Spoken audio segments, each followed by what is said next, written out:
Hello everyone, welcome to my channel. I am here to help you today. I know you use this video to fall asleep, so before that, like the video and subscribe to the channel. Also, where are you from and what time are you watching? Now get comfortable and relax. Case 1. It's 1:15 in the morning on a Sunday in May. At the Alazan Apache Courts, one of San Antonio's toughest housing projects, 7 teenage boys wearing designer jeans and polo shirts huddle behind the fence and garbage dumpster that separate the rear courtyard from the street. The boys crack jokes and suck down 40-ounce bottles of malt liquor. The cover is decent here. They can see the street through the fence, and they have memorized every car in the neighborhood and its owner. Anyone cruising by looking to shoot somebody would have difficulty aiming into the shadows of the courts. The boys, ranging in age from 16 to 18, are members of 3 different gangs that get along, usually. They lean against the dumpster or sit with their backs against a concrete wall. Just blocks away live their enemies, members of rival gangs from neighboring housing projects, the Casiano Homes, the San Juan Homes, the Villa Vermendi, and the Victoria Courts, all warring fiefdoms clustered on San Antonio's west side. "You always got to watch your back," says one of the boys, a 16-year-old who joined his first gang when he was 11.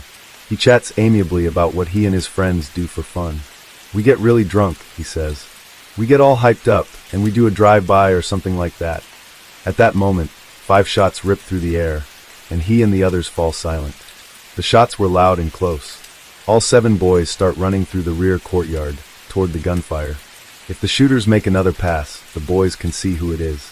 The boys backtrack through the soggy yard, where laundry hangs from clotheslines and the grass needs cutting, and they are a little edgier than they were before. Behind a sagging sheet, a dark figure approaches the boys with a gleaming sun in his hand. He yells something in Spanish as he points the gun at them and slides back the chamber.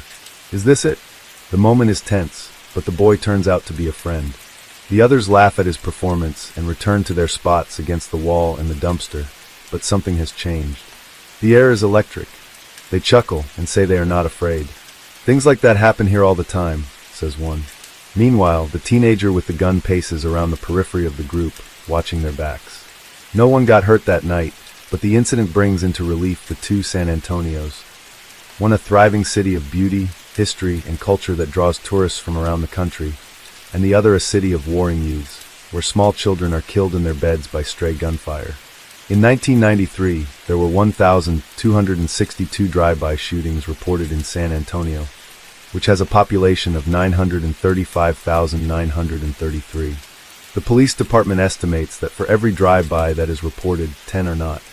In contrast, Dallas, with a population of 1,007,618, and reported 221 drive-by shootings last year. Fort Worth's police department recorded 186 drive-bys, and in Austin there were an estimated 50. Houston and El Paso don't keep figures on drive-by shootings, but group them with homicides or assaults. People are afraid to go outside. Children are afraid to play outside, says San Antonio Police Officer George Sexton. Until recently, Sexton patrolled Military Drive, a favorite Sunday night cruising strip on the south side where gang members go to meet girls. Gun-toting teens routinely turn the strip into a war zone. Says Sexton, "Drive-bys are the biggest fear we have in this town." Marky sits at the kitchen table of his family's 3-bedroom apartment at the Alazan Apache Courts, where he lives with his mother, elder brother, younger sister, and sister-in-law. His brown eyes are still droopy at 11:15 on a weekday morning because, he says, he heard shots outside his home late last night and got up to investigate. Marky lives on the west side, where the Hispanic gangs predominate. Marky's sister-in-law, who is 21 years old and 7 months pregnant, sits on the couch in the living room watching soap operas on TV. A mirror and a print of flowers on the wall behind here hide only a few of the dozen or so bullet holes in the wall. "The first time we got shot up, it was my mom and her boyfriend sitting in here," Marky says, yawning and rubbing his beefy neck. "The guys who did it were looking for me and my older brother because we're LA boys and these guys were kings. They were forks down and we were forks up." The sign of a pitchfork, made with the thumb, index finger, and middle finger, pointing either up or down, indicates which of the 2 broad alliances of San Antonio's Hispanic gangs a particular gang belongs to. Gangs that use forks down are in the black circle. Those that use forks up are in the blue circle. Wearing colors, such as black or clue bandanas called rags, can also tip off gang members as to who their friends are. And each individual gang has its own set of hand signs, usually the first letter of the gang's name. Marky joined the LA Boys, started by Lanier High School football players who used the Lanier Athletics logo for their name, when he was in the 7th grade. Me and my best friend wanted to get in because they had a lot of parties and a lot of chicks, he says. We had to get rolled and beaten up by about 15 guys in the plaza right here at the courts for initiation, but my dad had always kicked my ass, so I didn't give a shit. This one huge guy looked at my friend Juan, so I thought he was going to hit him, but he went pow and I hit the wall and bounced off it. And he kept hitting me, and I don't know how, but I got up, and they all beat me into a corner. Afterward they said, "You made it. You can cry now." But I didn't want to cry. When Marky was 13, he quit the LA Boys and joined Damage Incorporated. He strips off his shirt to display his tattoos, proof of his allegiance. On his left shoulder is a yellow Tweety bird clutching a handgun, left over from the days when he belonged to the LA Boys. Beneath the heavily armed bird is another tattoo, D-Ink. By the time Marky was 14, he had taken part in several drive-by shootings. Drive-bys are almost always committed by organized street gangs. Anything can trigger a drive-by: a turf battle, a squabble over a girlfriend, throwing hand signs at rival gangs, an initiation, or the sheer thrill of it. Drive-bys start when people from another gang act big shit and be like, "You're nobody," Marky explains, and some people get serious and get out the guns. Gang members get their guns from pawn shops or gun shows. After they pick out their weapons, a companion who is over 21 buys them. "I remember the first time I shot a real gun," Marky murmurs with a faraway look in his eyes. "It's like a high, and you like it, and you want to do it again and again and again." I don't remember doing my first drive-by. That was a long time ago. But I remember using the first Tech 9, a semi-automatic pistol. We were driving around, and we said, "Let's hit up some houses." I was on the passenger side, and they said, "Go, Mark, go." I just shot like that, pow pow pow. Marky points his right hand out to the side and jerks it high in the air. It was kicking, and I didn't know it would do that. My friends thought that was cool, but they were all scared too. Marky says he regrets one drive-by that killed innocent people. We went to the wrong house. It was like the house was all shady and shit. I saw it on the news. They didn't live. I felt bad about it. I didn't want a thing about it. He looks away and frowns. I don't think about it, explaining why he participates in gangbanging. A word that in his milieu describes not gang rape, but a long list of activities that includes beating people up, stealing cars, throwing hand signs to incite rival gangs, and doing drive-bys. Marky says, "It's fun. It's exciting. We get crazy. Everybody thinks I come from a messed up family, and my mom don't love me and shit like that, but that's not it." Still, Marky describes a childhood filled with physical abuse. "My dad used to hit me, and my mother would just watch or go to her room and shut the door. I stole money from my grandmother when I was little to buy soda and candy, $20. She told my dad, and he beat the shit out of me. He always wore boots, so he used to kick me with them. I once told him, 'Hit me when you're sober, why don't you?'" Marky has not seen his father in 4 years. Officer Rick Riojas is a large man who is quick to laugh at any joke, but after 3 years in the trenches of gang warfare in San Antonio, his good humor is wearing thin. "They're all a bunch of dumb kids," Riojas says with a sigh. "They may do some horrible crimes, but it's easy to catch them because they think like kids." The 35-year-old Riojas is a member of the San Antonio Police Department's gang unit, which was formed in June 1991. The gang unit saturates trouble spots with patrolling officers and mobile police stations. Its 16 members photograph every suspected gang member they stop. Then they try to record his name, nickname, address, gang affiliation, and tattoos for a computer database. Police officers say they are making progress. The number of drive-bys reported so far this year is down 40% from last year, when the city averaged 3.5 a day. There are approximately 2,000 hardcore gang members in the city, 2% of the students in middle and high school, according to police department figures, and another 2,500 associates who engage in less violent behavior. The names of the different gangs are as varied as the crimes they commit. Big-time criminals, all violent boys, Hispanics causing panic, brothers taking over, gangers against police, and niggers in charge, to name a few. On the Anglo-North Side, the biggest gangs are the North Side Rollers, the Skinheads, and the Bad Boys Incorporated. Some gangs just go by the crimes they specialize in. burglary rape crew, ATM robbery, church burglars, and dope overthrowing gangsters, who specialize in robbing street drug dealers of their money and narcotics. There are no firm numbers on the thousands of peewees or wannabes, gang affiliates who are either too young or too unpopular to become full-fledged gang members, but who may shoplift, help older teens sell drugs, or spray paint private property with gang graffiti. Of the more than 300 gangs the SAPD has documented, about 100 are active at any one time and capable of doing drive-bys. Some of the younger gang members are the most dangerous, notes Riojas. They feel they have something to prove. After 3 years of roaming the troubled streets of San Antonio night after night, Riojas has little sympathy for the hard luck stories of the delinquent youths. We're not out to help them with midnight basketball games. That's for PAL, the Police Athletic League, he says. By the time they come across our desk, they need to be put away. Cruising the east side in his patrol car, Riojas deciphers the complex hieroglyphics of the gang graffiti that scar the walls of rundown shops and houses, translating the markings into a history of bloody turf battles and kids who fancy themselves young warriors. This is the part of town where the black gangs dominate, and where BK 187 appears in blue on a street sign with a small X painted within the lower circle of the B. Riojas explains, BK means blood killer, so you know it's the Bloods' rival, the Crips, who wrote it, meaning the Kill Bloods. Plus, it's painted in blue, which is the Crips' color. The X inside the B is meant to show disrespect to the Bloods. The number 187 is the California Penal Code for homicide. A lot of San Antonio's gangs trace their roots back directly to California and Chicago. Farther down the street is the graffito CK, for Crip Killer, with a small red X within the C. Riojas points out kids wearing t-shirts and caps with sports team logos. Every athletic team there gets adopted by the gangs, he says. The Crips wear Chicago Bulls t-shirts, the New York Posse likes the Yankees, and the ND Posse wears Notre Dame t-shirts and baseball caps. Even Mickey Mouse and Tweety have become recognized gang symbols, and some San Antonio schools have banned clothing with images of the cartoon characters from their campuses.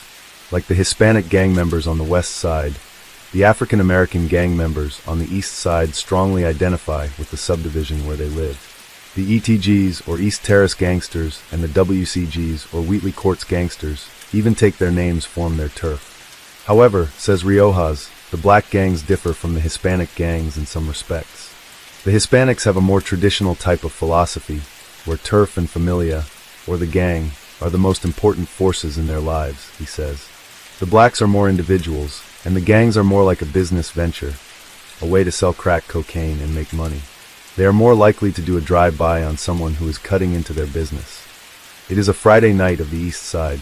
In front of an elementary school, a gang unit patrol car stops a battered sedan with 4 teenage boys wearing white t-shirts and dark pants for failing to use the turn signal. A quick search of the car produces a Flock 9mm handgun under the back seat. A law passed in 1990 makes possessing a handgun within 100 yards of a school a felony. After the officers handcuff the boys and threaten to bring charge, one of them admits that the fun is his. "We got to protect ourselves from Little Joker and Al Capone," says another, a 16-year-old. "They hate blue. Little Joker'll shoot you for wearing blue dickies. That's why I wear black." The minor with the gun is taken to a Texas Youth Commission detention facility for booking. The others are released. The only place a minor can be detained while awaiting trial is the Behar County Juvenile Detention Center, which has 96 beds. Some 1,900 youths are currently awaiting trial in juvenile court. The overflow are usually sent home and back to the streets. 10 minutes after stopping the 4 boys, the officers pull over another car, this time for expired plates. The driver, a slight, smiling young man, turns out to be the infamous Little Joker, one of the original gangsters, or OGs, who started a gang under the Blood set called the Bloodstone Villains, or BSV. A veteran of the East Side Gang Wars, Little Joker, who is 18, has been shot 9 different times. Parts of Little Joker's right arm look patchy and scarred where skin grafts mark gunshot wounds he received in 1993. The last time he was hit was the day after Thanksgiving, when he was washing his car with some friends and a shotgun blast shattered his left leg. It had to be amputated above the knee. "My friend got shot in the back," he says. "I'm not afraid to die, but anyone who hangs out with me can't be scared either." Little Joker, who has been in gangs since he was 10, says he started off shoplifting and then moved on to burglary and stealing cars. It was fun, he says with a shrug. He has been in and out of juvenile detention several times over the years, and has never held a job. Little Joker claims he has retired from gang activity, but says he is still a marked man, since he can't receive the ritual beating from fellow gang members that would let him exit from the gang. I'm one of the OGs. No one touches me, he explains. I can't get rolled out of a gang I started. To drive away, Little Joker has to start his car with a screwdriver. The ignition was cracked open when the vehicle was stolen recently. I can't really get too mad they stole my car, he says. I used to steal cars myself. As soon as Little Joker gets the car started, he peels out. Yeah, he'd better hurry, says one officer. Did you notice all the cars slowing down to check us out? Now they know where he is. He's a moving target. Back at the Alazan Apache courts, 5 girls with long dark hair and bright red lipstick walk the neighborhood streets wearing white t-shirts and baggy jeans slung low, with men's boxer shorts peeking above the waistband.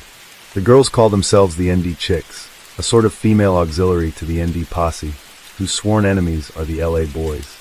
We mostly have a good time and fight against other gangs like the LA Chicks, says 13-year-old Irene. We don't use guns, we just throw gang signs, and if they want to start fighting, we fight back. The girls say they hone their fighting skills by sparring with the NDs, but they fight only with female gang members.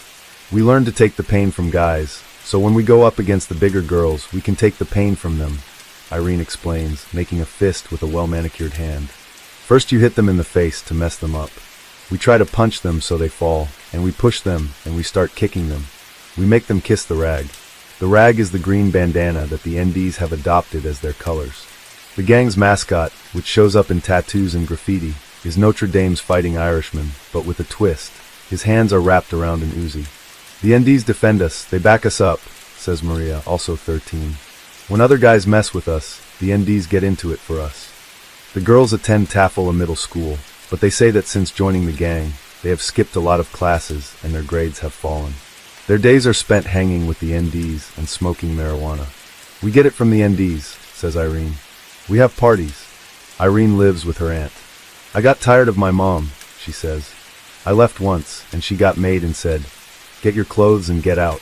San Antonio and its girl gangs were caught in the glare of the media spotlight last year after Planned Parenthood published its March newsletter.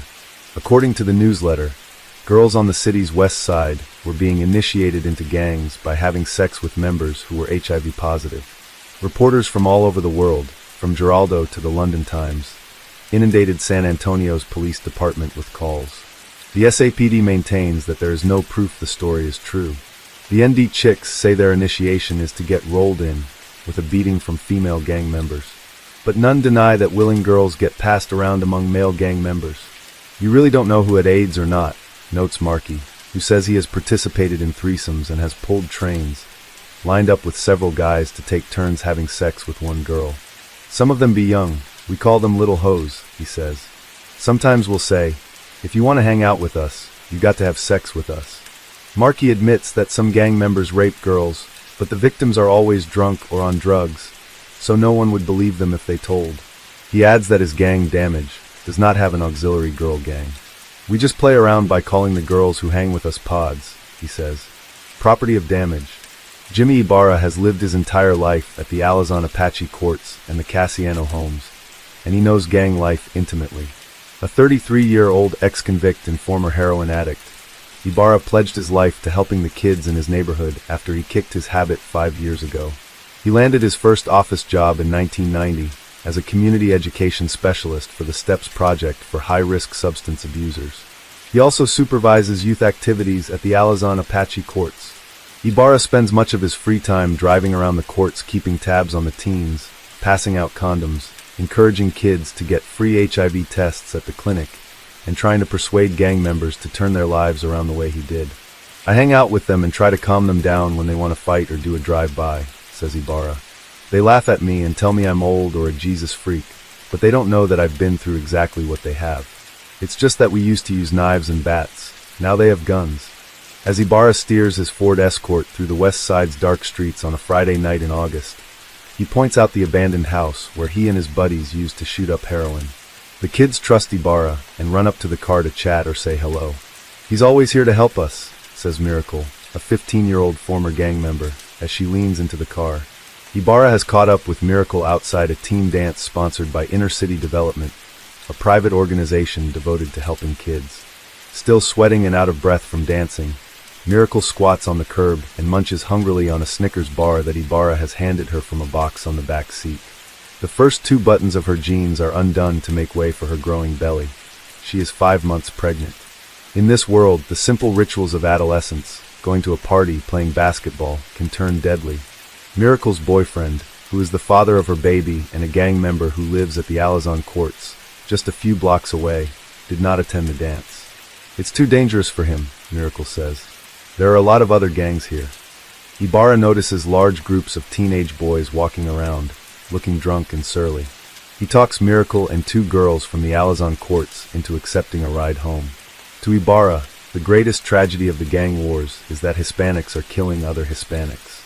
These kids don't remember the Chicano movement of the 70s, he says. They've never been taught the importance of La Raza, brother helping brother. When you don't have any hope for the future, you fight among yourselves for what little you got. That's what these kids think it takes to be a man. The gang is everything to them.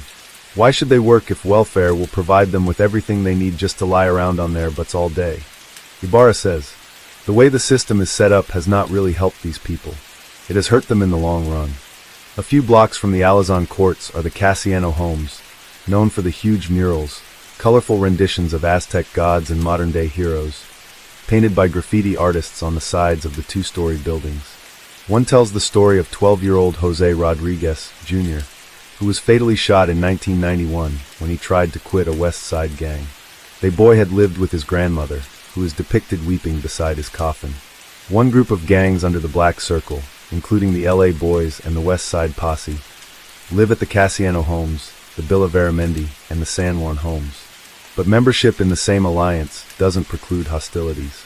In an effort to bring peace, the Good Samaritan Center, a community center adjacent to the Casiano homes, began a gang outreach program in the aftermath of the much-publicized murder of the Rodriguez boy.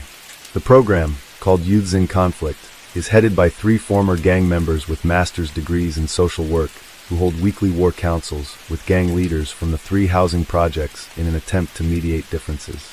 Mediation may include the time-honored tradition of a fair fight, one-on-one. When we can convince the White Seas to allow 2 individuals who have a disagreement to fight each other fair and square, rather than do drive-bys on each other, we've saved some lives, explains Andy Hernandez, the director of the Good Samaritan Center. On a broader scale, a coalition of San Antonio businesses, church leaders, and community activists held a gang summit last spring to try to get warring gang leaders to lay down their arms. It had only limited success. 4 gang leaders from the West Side signed a peace pact, but they already got along, and the East Side gangs shunned the summit altogether. The Good Samaritan Center serves as a neutral ground where gang members can get assistance with court cases and probation officers, tutoring, and even a job. These kids have closed off so many options, says Hernandez, 63.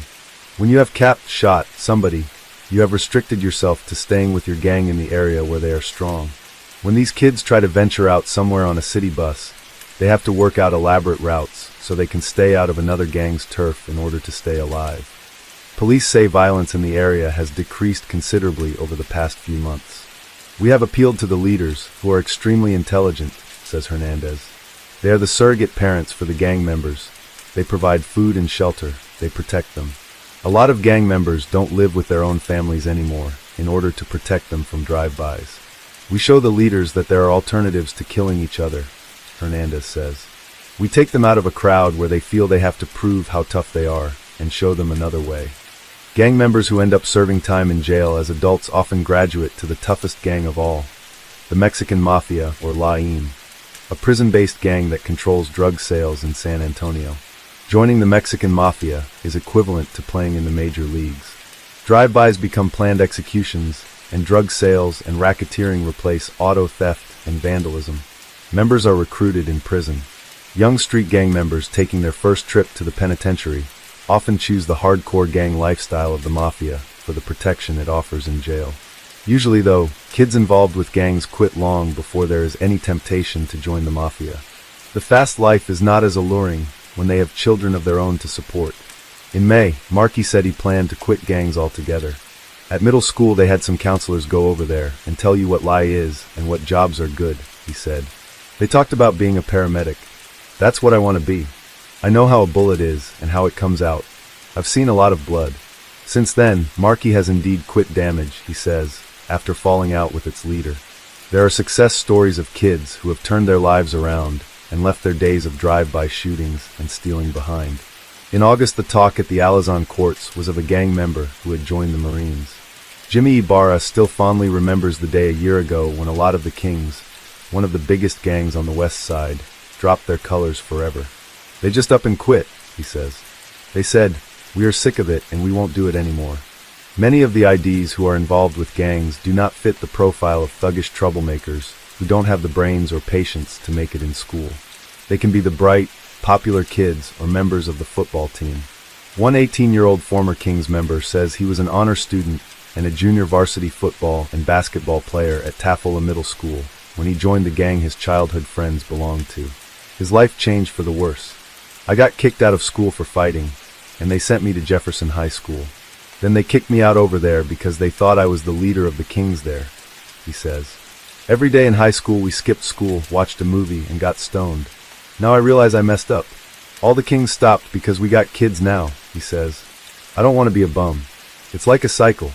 We get older and we grow out of it, but then our little brothers and cousins grow into it. I wish it were over, you know?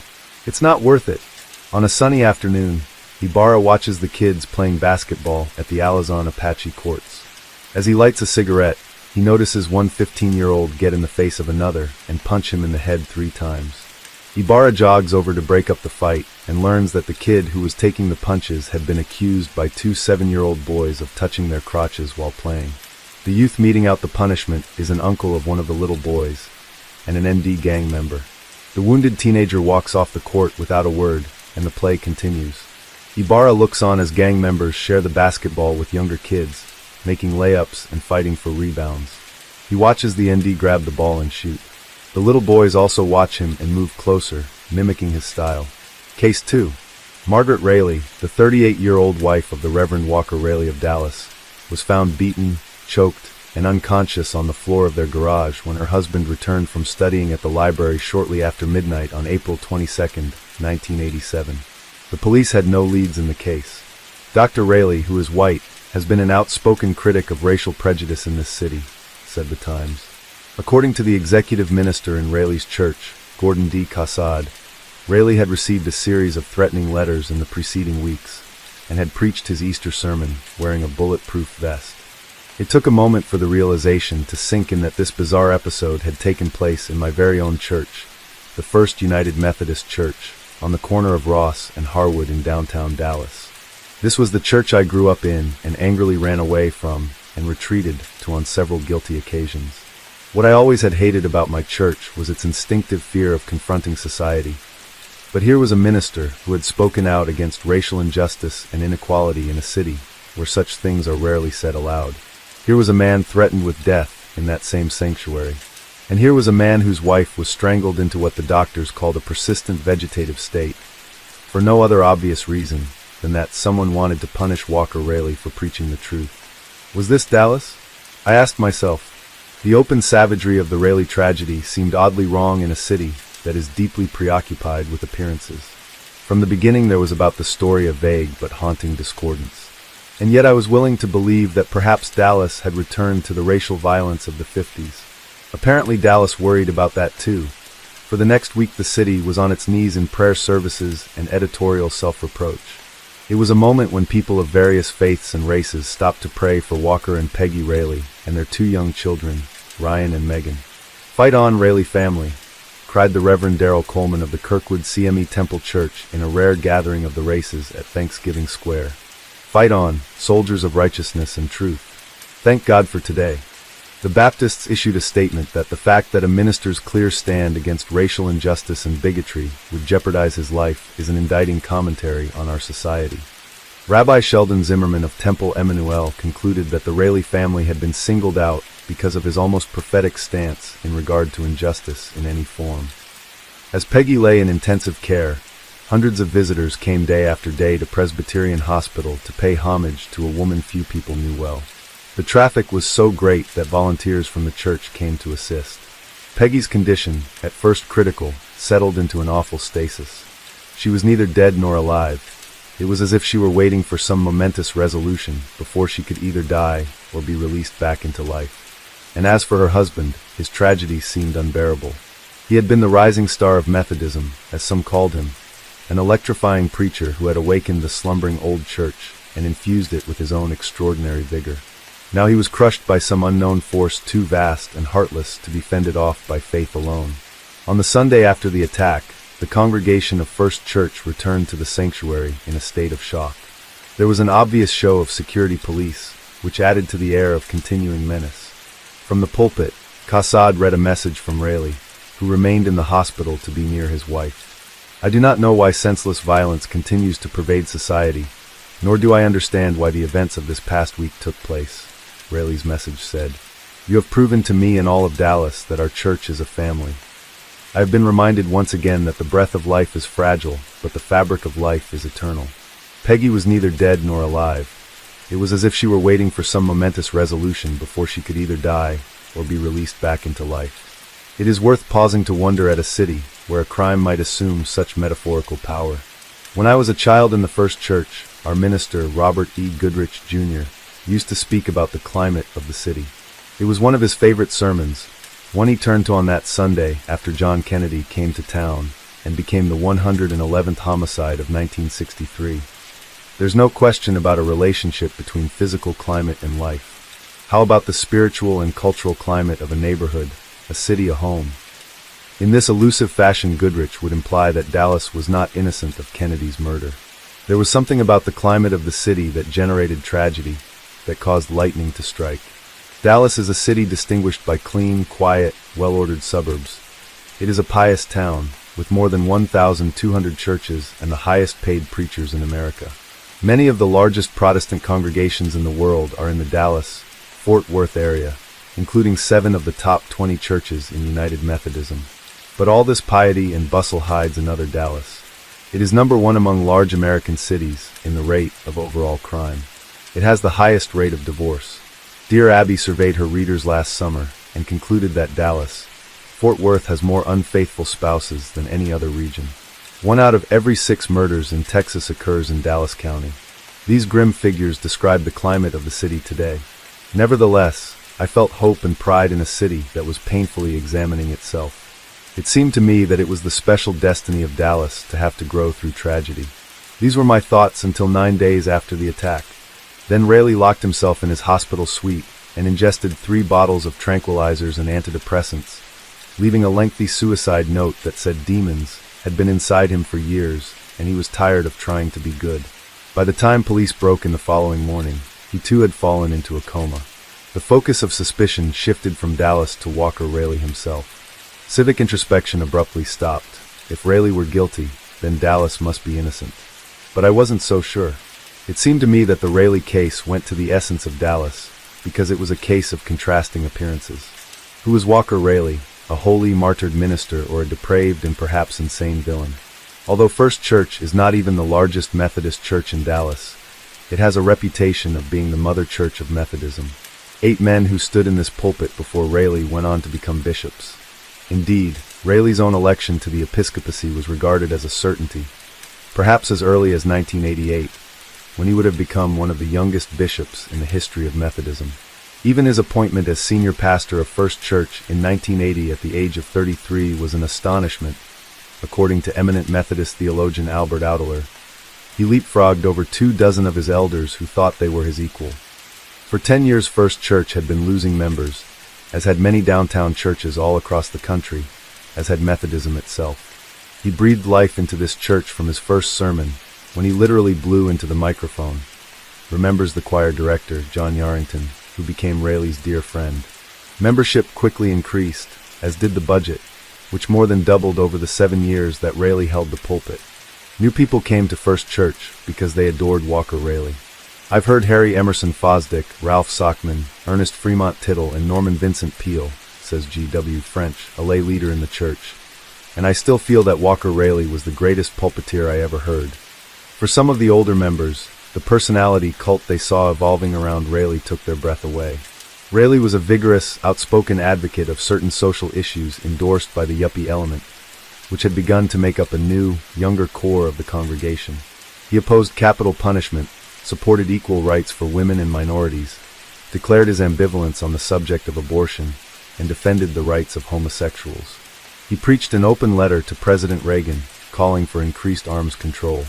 All of those stands, in the context of Dallas, seemed rather brave, although it is also true that many Methodist ministers in town had preached similar sermons, and Raleigh's social liberalism was pretty much what United Methodism had come to.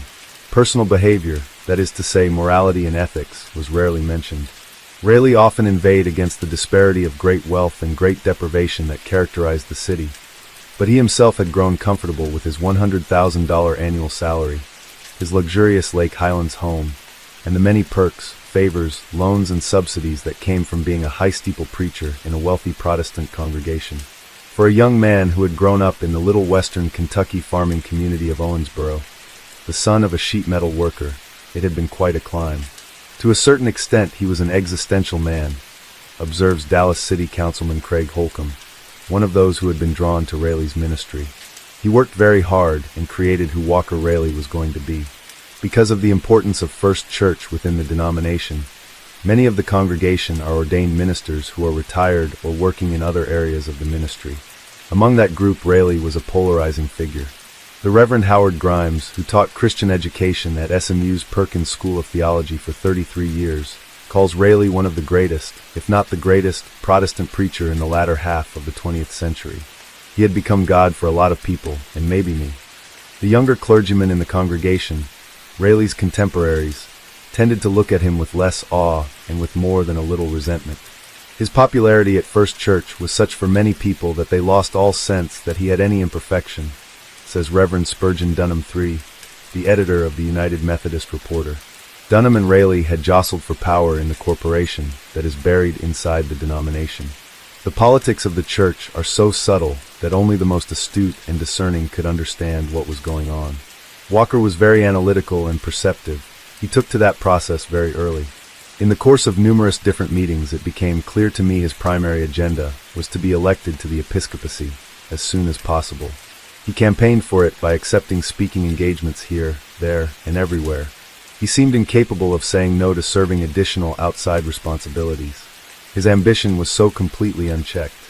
Within a few years of his arrival at First Church, Raleigh had become one of the most prominent churchmen in town, rivaling even W. A. Criswell at the immense First Baptist Church a block away.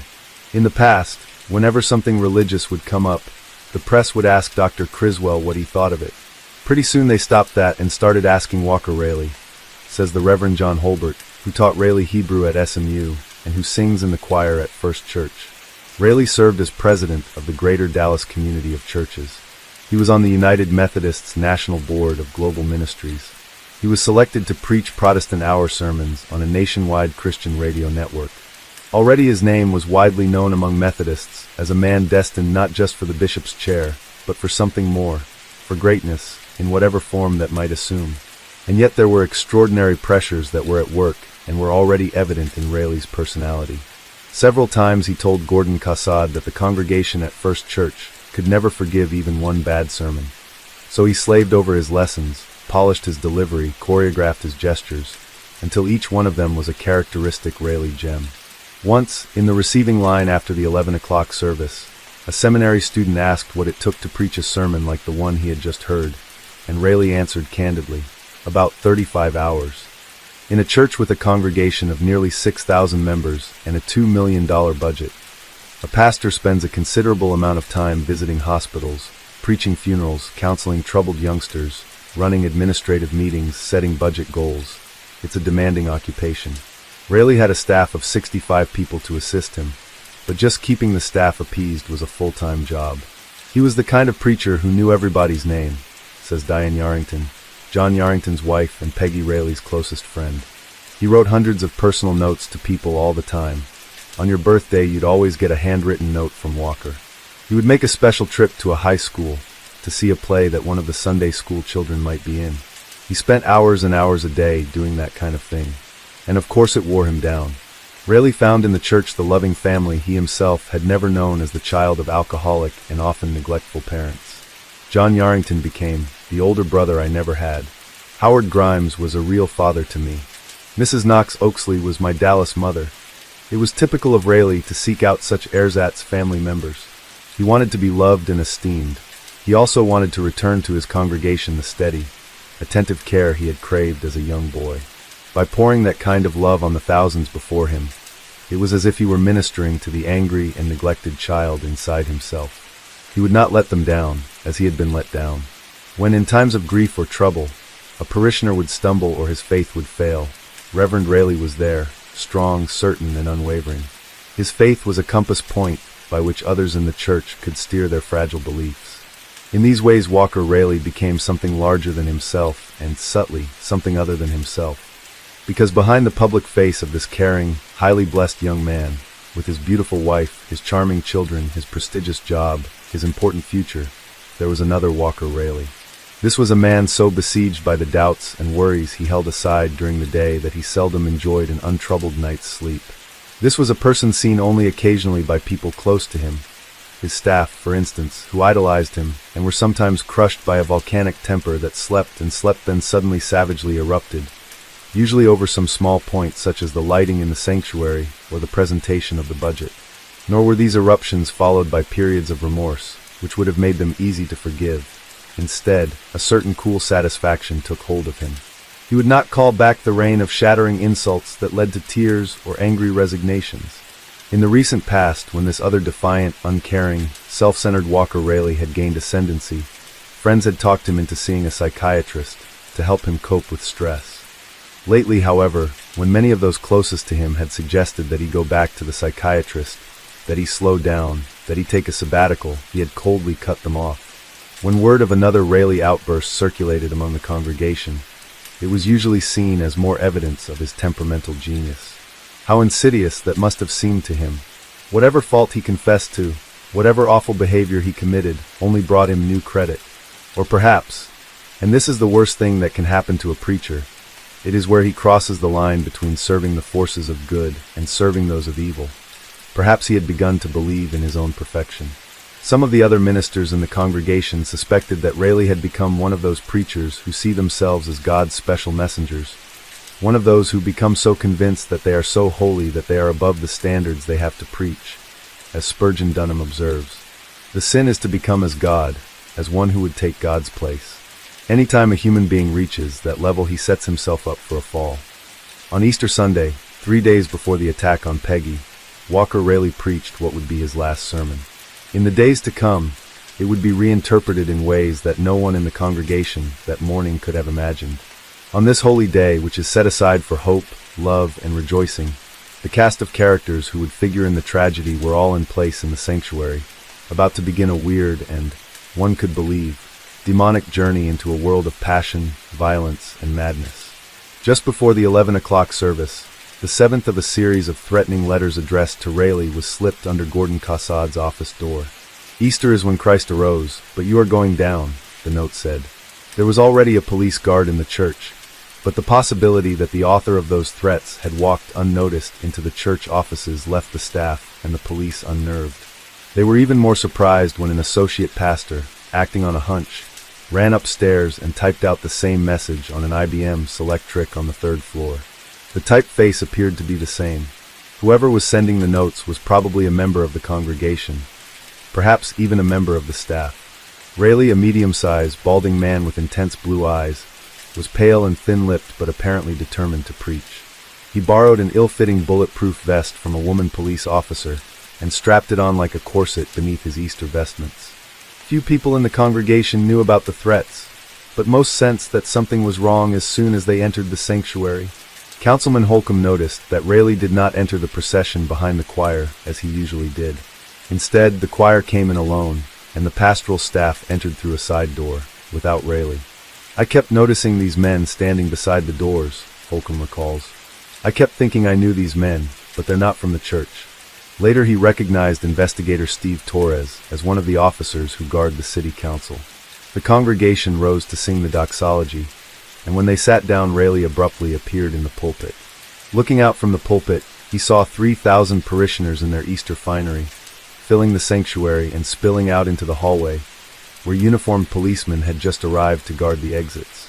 It was no longer the predominantly elderly congregation that had greeted him on his first sermon in this pulpit 7 years before. Who could deny that Walker Raleigh had put his stamp on this church and invigorated it with the force of his personality? And yet hovering over the sanctuary was a ghost that haunted Raleigh and would never let him feel entirely at home here. It was the ghost of Robert Goodrich. All the things Raleigh wanted, all the honors he sought, Goodrich had achieved. Goodrich had been elected bishop in 1972 and was succeeded in the first church pulpit by Ben Oliphant, who also became a bishop 8 years later. It was Goodrich with whom Raleigh was compared, however, and not always favorably. In many ways, I'll always consider that piece of wood up in front of the sanctuary as Bob Goodrich's pulpit, Raleigh would admit. Perhaps it was an act of charity, or perhaps it was cleverness on Raleigh's part that he brought Bishop Goodrich back to Dallas in his final years of life, when he was ill and doddering, and placed him once again on the staff of his old church, where everyone could compare the old frail man with his lively young successor. In the congregation on Easter morning was Bishop Goodrich's elegant widow, Thelma. I should note that she and her husband were close friends of my parents, and that she is a woman whose dignity I have always admired. Thelma was sitting with Lucy, the second of her 4 children. Despite the mascara and frosted hair, one look at Lucy, and you could see she was Bob Goodrich's daughter. She had that knotted Goodrich chin, his thin, drawn smile, and the dark eyes that were his most distinctive feature. Eyes that seemed remote, but also searching and intelligent.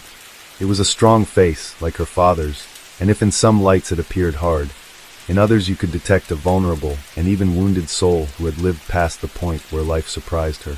When she was younger, Lucy played the piano in the Sunday school class that my father taught.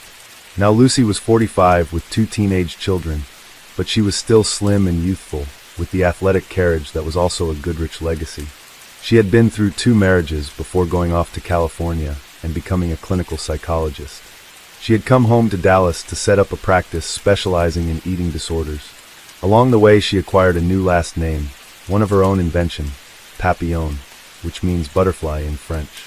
Dr. Papillon once explained the metaphor of the butterfly to Reverend Raleigh when he interviewed her on Faith Focus, his weekly television show. The caterpillars crawling around feels like the world's okay, but if they really want to fly, they've got to go through the darkest thing they've ever seen, which is the cocoon. According to the local press, soon after Lucy Papillon returned to Dallas, she became Walker Raleigh's mistress. Mrs. Walker Raleigh sat in a pew halfway back, next to a woman police officer who happened to be a member of the church. It had become unusual to see Peggy in the congregation.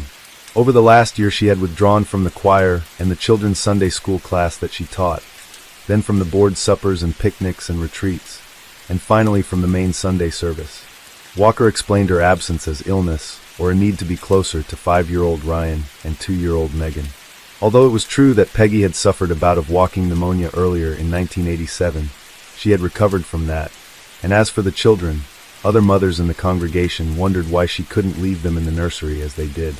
Peggy, however, always had seemed a remote personality, as introverted, friends said, as Walker was extroverted, so her retreat from church society was only partly noticed.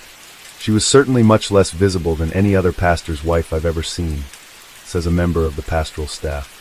Later, while she lay in the hospital, fighting for the marginal edge of life that had been left her, people would describe Peggy as cool and distant, but to those few who she had allowed to know her well, she was a warm and devoted friend. The pictures that would appear in the newspaper did her no justice, because Peggy Raleigh was quite a beautiful woman. Where Lucy was strong and stylish, Peggy was frail and demure, but with a natural attractiveness much like a fresh-faced milkmaid of her native Wisconsin. Peggy had a lovely singing voice. She was second soprano, although her true talents were in her fingers. She had studied organ at SMU, obtaining a master's degree, and she might have pursued a career as a professional musician if she hadn't chosen to give herself over to the humbler role of being a minister's wife. In March, after she had recovered from her illness, she succumbed to friends' urgings and gave a small lunchtime harpsichord recital at the church, with John Yarrington joining her at the end of the program to sing a Bach cantata. She appeared wan, and there was a new hollowness about her cheeks, but in many respects she had never been more lovely. And yet what was most striking about this performance was Peggy's trance-like behavior. She played robotically, and when the audience applauded her, she gave a sudden startled smile. Where was she? She seemed to be in some faraway sad place. Later people would remember that performance and wonder if Peggy had known about Lucy. Another of Peggy's talents was sewing. She had made many of the elegant seasonal stoles that the ministers wore over their robes. Walker was wearing one now, a white stole with the Greek letters Alpha and Omega appliqued on either side. Beneath the stole was Walker's black robe, and under the robe was his suit jacket, and under the jacket was the bulletproof vest. So as Walker stood in the pulpit, his first action was to mop his bulbous forehead with a handkerchief. He began his sermon with a discussion of a book written in 1965 called The Passover Plot. The premise of the book was that the crucifixion had been faked. Of course, Rayleigh went on to dismiss the Passover Plot. If there's ever a day you have nothing of substance to do, and you want nothing of substance to read, it would be a fine book to peruse. Perhaps he was only using the book as a provocative introduction to the standard Easter rejoicing. The questions that he was posing about Jesus, however, were exactly the same ones that would later be asked of him. Was he truly a martyr? The man who was now standing in Bob Goodrich's pulpit in a bulletproof vest. The man whose life for the next 2 weeks would be a march of catastrophe, from the attack on Peggy, followed by Walker's evasive testimony to the police, and culminating in his attempted suicide? Or was he orchestrating his own martyrdom, creating a myth of himself that would raise him higher and make the drama of his own small life into something grander, something divine? Some of his fellow ministers suspected that Rayleigh had set himself up for a fall by placing himself above the standards he preached. Photo illustration by Jeff Kern, model courtesy of Peggy Taylor Incorporated. One could scarcely call me an objective reporter. From the moment I got into the story, I had trouble holding on to my neutrality. I bullied my way into an interview with Rayleigh's bishop, who said I was beneath contempt. I told preachers who refused to speak to me about the case that they were sanctimonious hypocrites. I excoriated the staff of First Church for not confronting the evil that had taken place in their own sanctuary. My behavior was hard to excuse and hard to explain. In part it was anger at Dallas, a city where pious public faces often hid secret dirty appetites. But Dallas was an old war of mine, one that I had grown tired of fighting, to the point that I had subsided into an exhausted peace on the matter. The truth was that, like any old contestant, I had begun to sentimentalize the battles of my youth, and had become grateful to Dallas for helping me learn who I am. More than Dallas, there was Methodism. I have seen friends struggle to throw off the narrow-minded strictures of Southern Baptism, or the ritualistic magic of Catholicism, or the tribal creeds of Judaism. I have encountered religion in extreme forms, from Hare Krishnas and Amish farmers to snake-handling charismatics. And yet, with all my ambivalence about religion, what I feel about people who believe or disbelieve such stringent doctrines is a low-grade envy. For at least a hard-shell Baptist has the literalism of the Bible to react against. A Catholic has the pomp and mystery of the liturgy, and so on, but a Methodist struggles in a fog, not really knowing what is to be believed or disbelieved, but learning in a subliminal way what is to be avoided. I could not fairly hold Methodism responsible for the values of this city, because despite the fact that Dallas is a stronghold of United Methodism, only 7% of the population belongs to the denomination, a figure that represents less than half the number of Southern Baptists and is even behind the Catholics. This fact doesn't alter my opinion that Methodism is the state religion of corporate America, of which Dallas is the purest and most fervent example. Methodism began in the slums of 18th century London and the British coalfields, where John Wesley began his ministry to the underclass. It settled the American frontier in the form of the lonely, tireless circuit rider, and thus it took root in an ambitious, desperately poor frontier people, and it grew with them as their cities grew, as their generations prospered, and as their politics and values changed. So had the church grown and prospered and changed, becoming essentially the same institution its founder had rebelled against. Yes, I was angry at Methodism because I thought it had turned into nothingism and was only in business to stay in business. My particular quarrel with Methodism began here in First Church, however, where for so much of my adolescence I had felt confused and bewildered and overlooked. It had seemed to me then that the special quality of my church was to float above the real world of lust and violence, passion and broken hearts, in a higher atmosphere of untroubled Christian behavior. Human failings were seldom addressed. I recall when the assistant pastor left his family and ran off to Colorado with a ski instructor. His name was never mentioned again. All that remained of him was some intoxicating vapor of sin and forbidden desire, an intimation of another world I was not supposed to know about. The church was like a timid old woman hiding behind shutters, shielding herself from confusion. I had seen Walker Raleigh preach on Christmas Eve, 1984, when I was back in Dallas to see my parents. It was a tormented moment for me, a time when I had been confounded by my own behavior and eager to seek forgiveness. In that raw condition, I experienced what so many would later speak of, the sensation that Raleigh was preaching to me, that those large and expressive blue eyes that swept across the sanctuary like a searchlight were looking for me. Now, after the attack on Peggy Raleigh, I had come back inside the old sanctuary, had listened to another sermon that refused to acknowledge what had happened within the church's own family. Week after week had passed with one revelation after another, and only the most oblique references from the pulpit about what was transpiring in the world beyond the stained glass windows. Nothing was said of Raleigh's attempted suicide.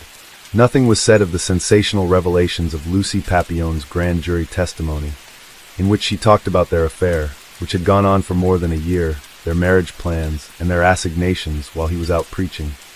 They had even arranged to meet in England when Raleigh returned from a World Methodist Council meeting in Nairobi. Nothing was said of Raleigh's refusal to cooperate with the police or his decision to plead the Fifth Amendment before the grand jury. The church was in a state of delirium. "We're fine, the church is fine, everything's going to be fine," a member of the board assured me. I fought an impulse to stand up and shout Walker Raleigh's name out loud. On the night of April 21st, 1987, at 6:30 in the evening, Raleigh drove into the family garage. He says he found his wife working on a garage door latch with a bar of soap. The spring on the latch had been sticking, and Peggy was trying to lubricate it. According to Raleigh, he sat on the hood of Peggy's Chrysler for a few minutes, talking to his wife. She and the children already had eaten dinner, and Walker wasn't hungry, so the two of them shared a glass of wine. He then left, still in his business suit, ostensibly to spend the evening at the SMU libraries to write footnotes for his book on preaching. At 6:38, Raleigh called the time from his car phone. Everyone knew that Raleigh did not wear a watch. He had given it up when he came to First Church, partially because of his habit of wearing French cuffs, which frayed when he kept pushing up his sleeve to check the time. The phone had just been installed that day, at church expense. It was another of the many security measures the church provided him, including a home alarm system and a separate private telephone line. Raleigh says he spent the next 30 minutes at Bridwell Library at the theology school, searching for a biography of Anne Sullivan, Helen Keller's teacher. At 7:26, he was back in his car, calling Janet Marshall, a family friend who was going to babysit for the Raleigh children while Walker and Peggy went to San Antonio for the weekend. At 7:32, he called Lucy Papillon, then drove to her house, where he stayed for about 40 minutes. He says he went there to get some relaxation tapes to help relieve his stress. A librarian at Bridwell remembers seeing Raleigh sometime after 8, when the minister asked what time the library closed. At 8:30, Raleigh called Peggy from a pay phone, and she told him she was putting the children to bed. After that, Peggy talked to her parents in Tyler until 9:14. Meanwhile, Raleigh had left the library. He purchased gas at a Texaco station on Greenville Avenue at 8:53, and also bought a wine cooler, which he says accounts for the fact that police would later report him as intoxicated when they came to his house 4 hours later. At 9:30 a.m., Jogger saw a man in a business suit running through a yard 2 streets away from the Raleigh's house. Between 10:15 and 10:30 a.m., neighbor heard rustling noises in the alley behind the Raleigh's house.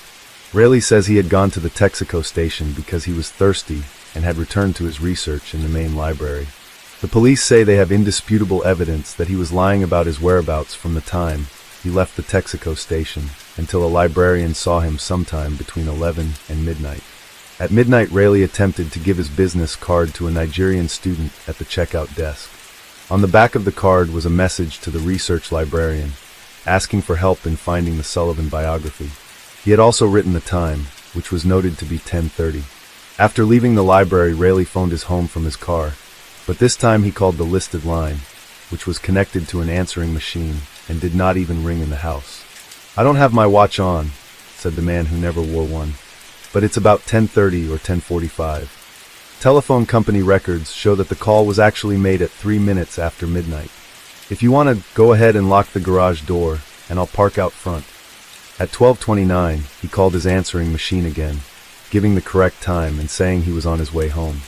The theory of Rayleigh's guilt presumes that Peggy was strangled sometime around 10:30, and that the calls were meant to establish both an alibi for himself and a reason for Peggy to go to the garage. 11 minutes after the second call, Rayleigh drove into the driveway and found the garage door partly open. The garage was dark. Mysteriously, the bulbs had been removed from the overhead light of the automatic door opener. Rayleigh said he left his headlights on and got out of the car. He found Peggy lying behind her Chrysler, writhing in convulsions. Her face was hugely swollen and discolored, yet her hair was scarcely mussed and her glasses were in place. At 12:43 a.m., police dispatcher received a call from Rayleigh who said, I just came into the house and my wife is in the garage. Somebody has done something to her. The dispatcher inquired, has she been beat up or what? I don't know, Rayleigh replied. She's foaming at the mouth or something. The phone rang about 12:45, says Diane Yarrington. It was Walker. He said, Diane, something awful has happened to Peggy. Come quick, come right now. We literally raced over there. By the time we got there, the ambulance had arrived. Walker was inside holding Megan. Ryan was sort of sitting on the couch. I talked with Walker briefly, and then I said, I'll take the children, and I asked the kids what they wanted to take with them. They each grabbed a pillow and a stuffed animal. Walker said, don't leave me. And John said, I'll be here. I'm like your second skin.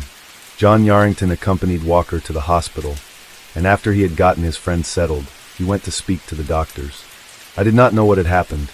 I knew she had been hurt, but I didn't know how, he says. At that point, the doctor's assessment was that Peggy's neck had been broken, and I asked how would that happen. Well, she was strangled. That was the first I knew. John went into the emergency room where Peggy lay. It's a terrible thing to see. It's technicolor in my brain. I'll never forget her lying on that table, with that blotchy color, a terrible thing to see on someone you love. For most of the 7 years the Yarringtons had known the Rayleighs, they had been the closest of friends. Diane and Peggy were like sisters. They spoke several times a day on the phone and sat next to each other in the choir. Peggy accompanied John's rehearsals every Sunday night. Walker had been John's boss and also his spiritual guide and soulmate. Several months before the attack on Peggy, the couples had pledged that if anything were to happen, if one of the couples were to die in a plane accident or some other tragedy would befall them, then the other couple would take care of their children. John had made the pledge in all sincerity, but who could believe that so suddenly and so grotesquely it would come due? The next day, Rayleigh went to the police station with a lawyer friend to talk to investigative officer Rick Silva. It is the only time Rayleigh has talked to the police. His story then was that he had come home, spoken briefly to Peggy while she was working on the garage door latch, then spent the rest of the evening in the libraries. He said he had no idea who might want to harm her, except for the author of the anonymous letters. Silva indicated that he would like to set up a polygraph examination, and Rayleigh said he would be happy to cooperate. During the next week, the police learned about the telephone call to Lucy. They listened to the tape on Rayleigh's answering machine.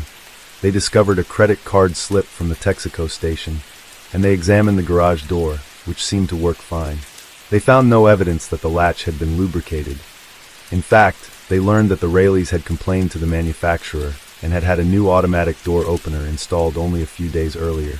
In the meantime, Rayleigh stayed in his hospital suite, meeting friends and going through the mail. Lucy came to visit him, carrying a single red rose. One day he received telegrams from both Jesse Jackson and Billy Graham, and he went in to tell Peggy she had made ecclesiastical history. She looked at him with open, unseeing eyes. Her brain was damaged but not dead. What she comprehended no one could even guess. Friends played videos of her harpsichord concert and papered her room with pictures drawn by Ryan and Megan. There was some hope, in those early days, that something inside Peggy would stir to life. Peggy, it's Diane. Peggy's face was still puffy and discolored the first morning Diane Yarrington got to see her. The children are with me. It's just fine. It's all right. A tear rolled out of Peggy's eye. Later others would see her crying. Walker did, even Detective Silva, and they would wonder what she knew or felt. The truth was locked inside Peggy and could never be expressed, but that did not mean that it couldn't be experienced. What an unendurable tragedy that would be, to be alone with the truth. The inconsistencies and omissions in Rayleigh's story had accumulated to the point that Silva telephoned the hospital and told the officers guarding Rayleigh's room that he wanted to question Rayleigh. When they went to his room, they found the door locked. They broke in and found Rayleigh's unconscious body and his suicide note. Once again, John Yarrington would be standing in the same emergency room, this time over Walker's body as doctors pumped the drugs out of his stomach. Fortunately, Walker had not taken all the pills that were on his bedside table. Like Peggy, he had fallen onto that ledge of deep unconsciousness between life and death. Unlike her, he had not suffered a loss of oxygen and glucose to the brain, which doctors said probably would prevent her from recovering. She was wrapped in a cocoon from which few ever emerge. For the next 5 days, Walker lay in intensive care in a room opposite Peggy's. It was bizarre and weird, says John. You would go to your left to see Walker and go to your right to see Peggy. They essentially looked much the same. On the Wednesday after the Friday he had attempted suicide, Rayleigh awakened, and the first thing he remembers is seeing his friend standing vigil at his bedside. He had absolutely no recall of anything. It was 2 more days before he fully resurfaced. Rayleigh asked John then whether he could regain the pulpit. John was startled by the question. I think it's very iffy, he said. Walker seemed surprised and wanted to know why. Well, number 1, you tried to commit suicide. And number 2, a lot of people think you strangled Peggy. The police had enough evidence to disbelieve Walker Rayleigh, but not enough to charge him. After he got out of the hospital, Rayleigh checked into Timbalon Psychiatric Center while his attorney, Doug Mulder, arranged for him to take a privately administered polygraph. The test indicated that Rayleigh did not attack his wife and did not know who did. The next day at the police department, Rayleigh took a polygraph which proved inconclusive, although Rayleigh showed deception about the threatening letters. Mulder and Rayleigh arranged for a third polygraph, the results of which they have never made public. Norm Kinney, the frustrated chief criminal prosecutor in the district attorney's office, convened a grand jury investigation and warned Rayleigh in front of television cameras to either come before the grand jury or leave the country, an odd injunction to be directed at the main suspect in the case. Rayleigh appeared and took the Fifth Amendment 43 times. No indictments were handed down, but so much of the testimony was leaked to the press that it appeared that the grand jury was called for no other purpose than a public shaming of Walker Rayleigh. With the justice system at an impasse, a group of Methodist clergymen wrote a letter to Bishop John Russell, asking for a church inquiry into Rayleigh's relationship with Lucy. The bishop began a lengthy private negotiation with Rayleigh. On September 2nd, Rayleigh surrendered his credentials, which voided the church's jurisdiction over him. That meant there would be no embarrassing church trial, but it also meant that Peggy's insurance would lapse after 12 months. In October, Rayleigh signed over guardianship of Peggy to her parents, who had placed Peggy in a Tyler nursing home. Peggy's father says that Rayleigh has visited his wife 3 or 4 times. That's about it. The Rayleigh children continue to live with the Yarringtons. I knew I was going to meet with Walker Rayleigh, because periodically he emerged from seclusion to proclaim his innocence to reporters and give his own version of the tragic events. The meetings were highly circumscribed, and when Rayleigh finally answered one of my messages, I agreed to the same conditions. We would not talk about the case, and we would not talk about Lucy. Are you a coffee drinker? Rayleigh asked cheerfully on the phone. He said he would have a pot waiting for me when we met in the morning in his Lake Highlands home. There was no for sale sign in front of the white brick house on Trail Hill Drive, although the house was on the market for $279,000. The sole business that was keeping Walker Rayleigh in Dallas was the need to dispose of his property. He had gone through the police, the grand jury, the bishop, and the local reporters, and there remained only me. Rayleigh opened the door and greeted me. The house was comfortable and spacious, with the sun glinting off the pool in the backyard and making wrinkled shadows on the living room ceiling. Perhaps it was simply the absence of family detritus, toys and books and newspapers, that made the house seem so impersonal. Outside it was warm, but the house was unaccountably chilly, like a mausoleum, as Rayleigh observed while we sat at his kitchen table drinking coffee. He had been monitoring my presence ever since I had arrived in Dallas 2 weeks before. I know that you have a couple of layers of subjectivity that are influencing your writing of this story, one having to do with your opinions about me, and one having to do with your inner quarrels with the institutional church. He told me quite accurately. I realized that we had been stalking each other with a growing sense of recognition and mission. His mission, old and by now habitual, was to get me to believe in the church and in himself. Mine was to tear away the many veils of falsity and hypocrisy and get to the truth, whatever that was. He already knew who I was. But did anyone, even Walker Rayleigh, know who he was? I get depressed, he admitted. I see my psychiatrist twice a week and have been doing that since May, and he helps me look inside myself. He spends his days now reading the Psalms, playing golf occasionally, trying to let my soul and my body get together. A few days before, he had enjoyed kind of a joyous highlight, because he had played golf with former District Attorney Henry Wade. It was a fun time, and I thought he showed personal sensitivity to me. Rayleigh said he was worried about the future, about his prospects for a job. For the first time in my life, at 40, I have no earthly idea what, where, when, how, or anything else. So there's an element of fear. He spoke of his ambition. Most of the reports have written that I was drooling on my tie waiting to become a bishop, but that's not entirely true. Bishops are elected for life, he pointed out, and you can only bless the opening of Sunday school units so many times until you get tired. His secret ambition was to stay at First Church another decade, then take early retirement and go to law school, so he could set up a practice in South Dallas to defend underprivileged minorities. I regarded that statement as gratuitous and unlikely. On the other hand, I never did understand the appeal of being a bishop. I had 3 books coming out in '88, Rayleigh was boasting. I was speaking all over the nation. I had been the Protestant Hour preacher. I'd just finished taping the sermons. Under Rayleigh's tenure, First Church had become one of the real turnaround stories in the nation. Everything that he had been working for was coming to fruition. So, I was beginning to feel that my future was okay, but I was trying to get out of the future and more into the present, maybe for the first time in my life. And now all that's lost to you, I observed. You've resigned from the church, the books have been put on hold, your family has broken apart, and your future is in serious question. You're a man who's suffered tremendous losses. Why do you think this has happened to you? This question had been given to me by psychologists I had consulted, on the premise that Rayleigh might be insane. If he is, he has done enough psychological consultation of his own to dodge the paranoiac response. I've always tried to avoid asking why questions because I don't think why questions get you anywhere, he said, giving me his most defiantly honest stare. If I'm asking any question, it's how I can feel the presence of God's healing power in my life right now, when for the first time in my life, I can't even tell you where I'll be tomorrow. He began to recount the events of Tuesday, April 21st, leading up to the discovery of his wife's attack. I went to the library and started at Bridwell down on the south part of the campus. He was checking footnotes for his book of sermons. When he finished there, he walked up to Fondren, the main library.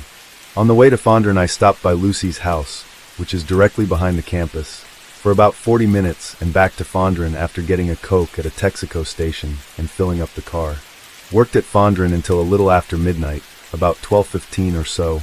I called Peggy to let her know that I was on the way, and I got home about 12:30. I came into the garage and found her. Until that point, he had told the story in a rapid, shorthand manner, so fast that I completely missed the contradiction between his walking to Fondren and filling up his car with gas.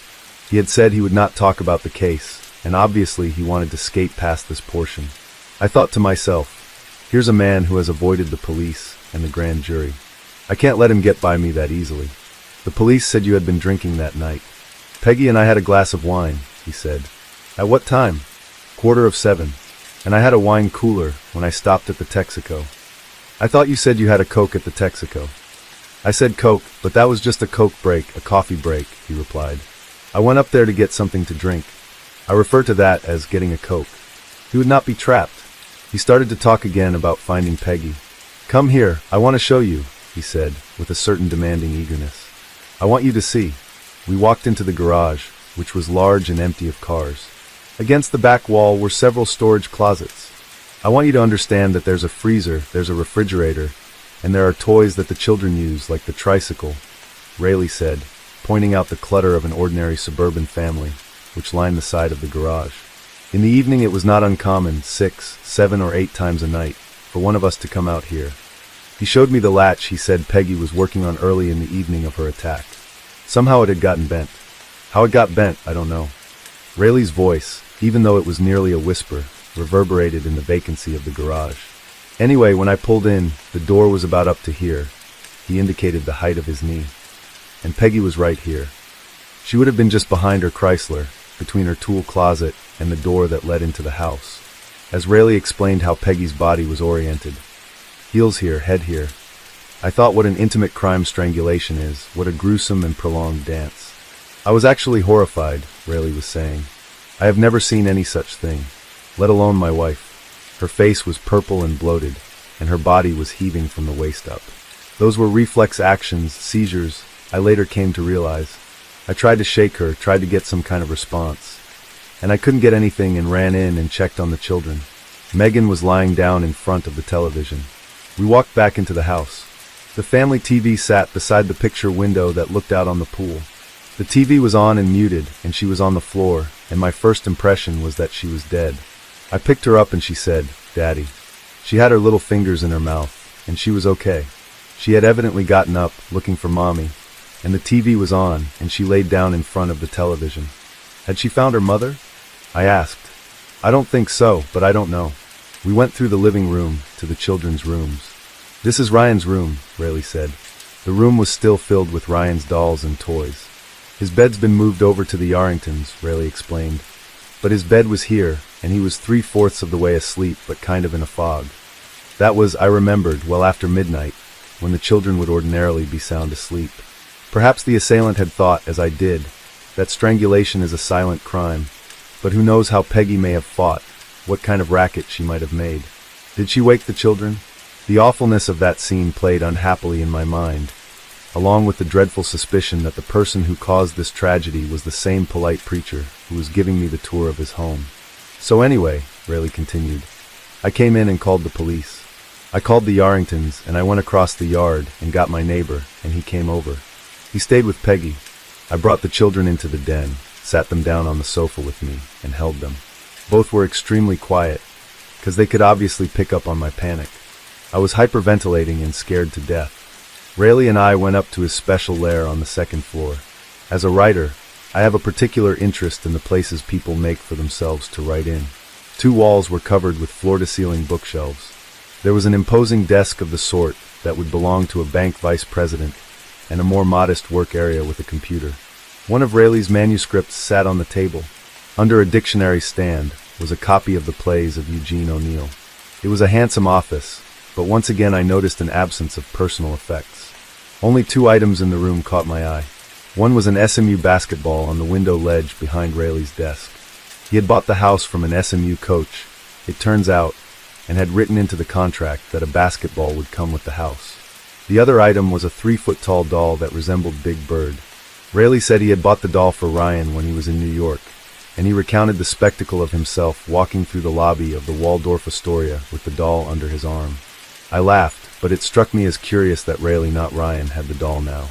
Rayleigh sat in his easy chair, and I sat on a couch beside him. Tell me about your relationship with Peggy. Well, we'd been married 16 years. Peggy was a lot quieter than me.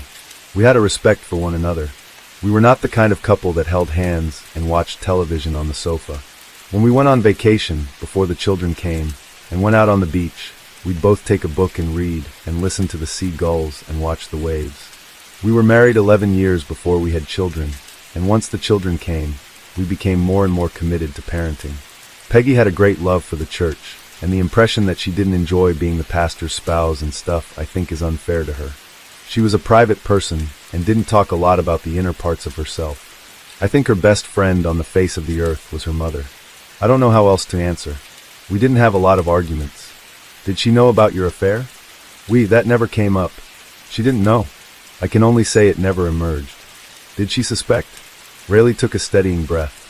I have no way of knowing regarding that she suspected at all about anything. I knew I was crossing the line he had drawn. I started to press further, but he cut me off. I've told you I would not talk about Lucy, he said. Do you plan to divorce Peggy? That is not a question I will answer. I observed that because of his stature in the community, both the church, through the bishop, and the city, through the district attorney, had advised Rayleigh to leave town to avoid being an embarrassment to them. I guess you could interpret it like that, he said. They don't really have to ask me to leave. I just feel like I got in a situation, and it's time for me to go. Would Lucy join you? I don't care to answer that. You're going to California? I asked. Friends of his had said that was his plan.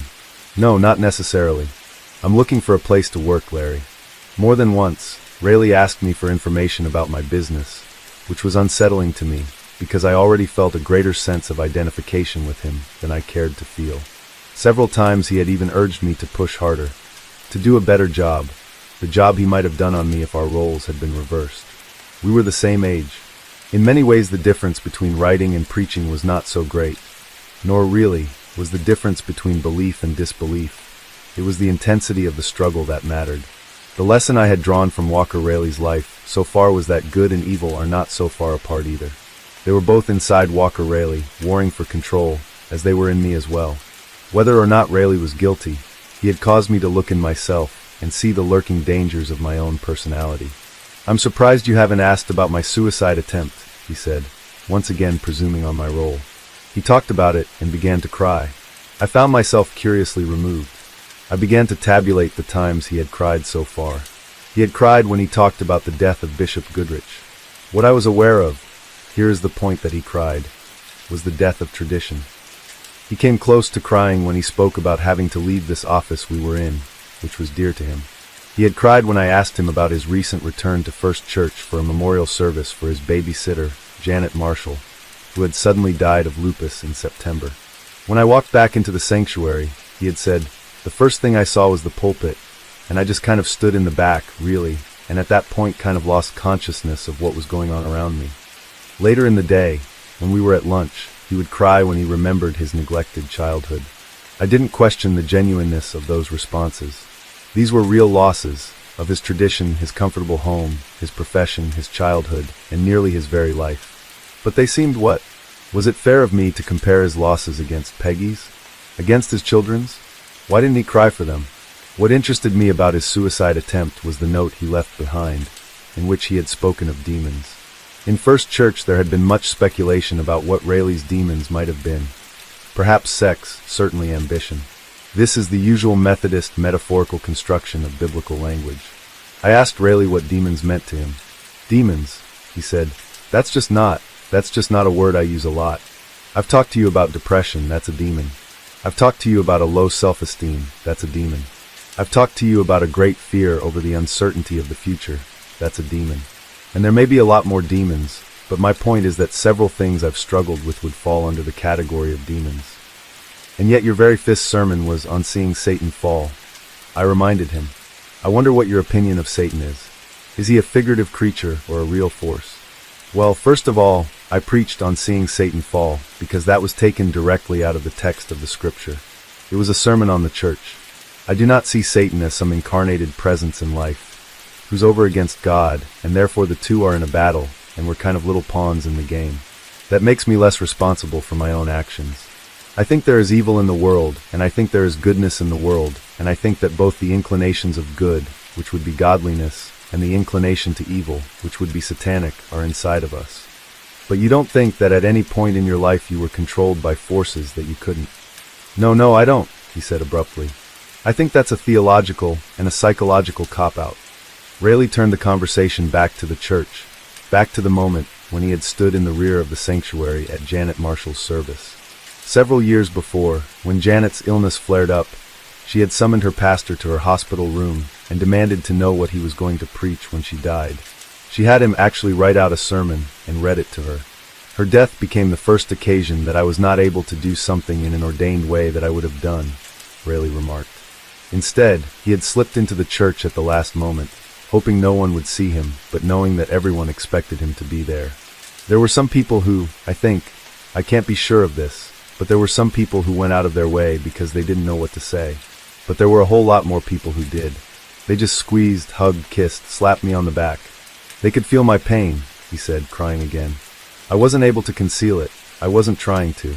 I think everybody knew that I was there under a great price, just emotionally, to walk into that sanctuary. So there was a great combination of pain, but also a sense of joy that the community was there, and I felt its love. Did you feel a sense of shame? I asked. Raleigh looked at me sharply. He is, of course, alert to insinuation. I felt probably every emotion you could feel. But did you feel ashamed? I felt a great need to be forgiven, if that's what you're talking about. When he said this, it seemed to me as much of a concession as I was likely to get. We were still talking in generalities and metaphors, methodistically, as it were, but I had the feeling that we were nearing the truth, as much as I was likely to see of it. On the other hand, perhaps I was merely twisting his words, finding more meaning than was really there. I felt a great need to be reaccepted, Raleigh offered. As who you really are? This was a leap on my part. As who I really am, he agreed. As someone who never wants to lose being part of the community that the church represents. And having had that experience, do you feel now that if you... Here I searched for another word, but none would come. I'm going to use the word confess to whatever you are not talking about now, that they would forgive you? That's a pretty leading question. It's a hard question to ask. That really, that I wish you would ask it another way, Rayleigh said, because I'm not going to answer it like that. It's too much of a setup. I tried to think of another way to ask, but he cut me off. Let me just make a statement, he said. I was aware that night of the love that permeated the sanctuary, God's love, in their lives. God's love is both a judging love and a forgiving love. It's both a healing and a haunting love. And I experienced God's love in all 4 ways that night. Okay, and I think that's about the way I would say it. Before I left, Rayleigh wanted to know what I thought of him. I don't know what your impression is, and you don't have to give it to me, but I've been real honest with you today, he said. I admitted that I found myself relating to him, but I also said that I could not construct an innocent man out of his behavior. I recounted his misleading testimony to the police, his avoidance of the grand jury, his inexplicable actions on the night of Peggy's attack, and so on. I think you're a guilty person, I said. I hear what you're saying, he said. Here he was, reflecting my feelings, while I was accusing him of trying to murder his wife. I didn't know what to think. I appreciate your even responding to that, Rayleigh continued.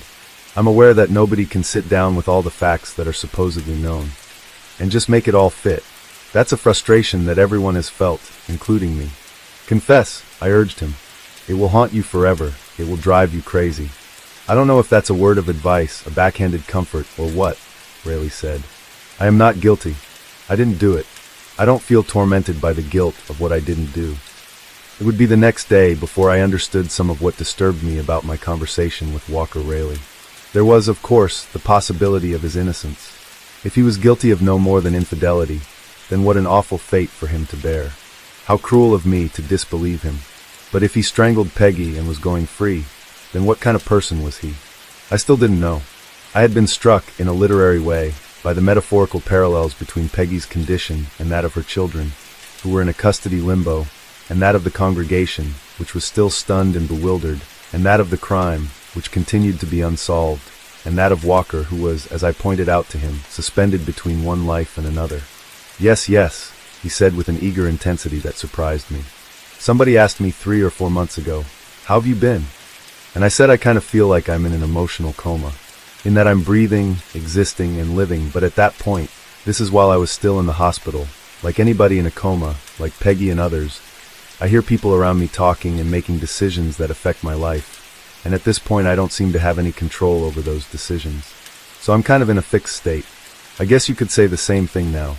Perhaps it was the very eagerness with which he accepted this observation that chilled me, because of course there was no real equivalence between Walker Rayleigh's tragedy and Peggy's. Soon after our interview, he left to start a new life in California, but Peggy's life would never start again. And what will become of the congregation he leaves behind?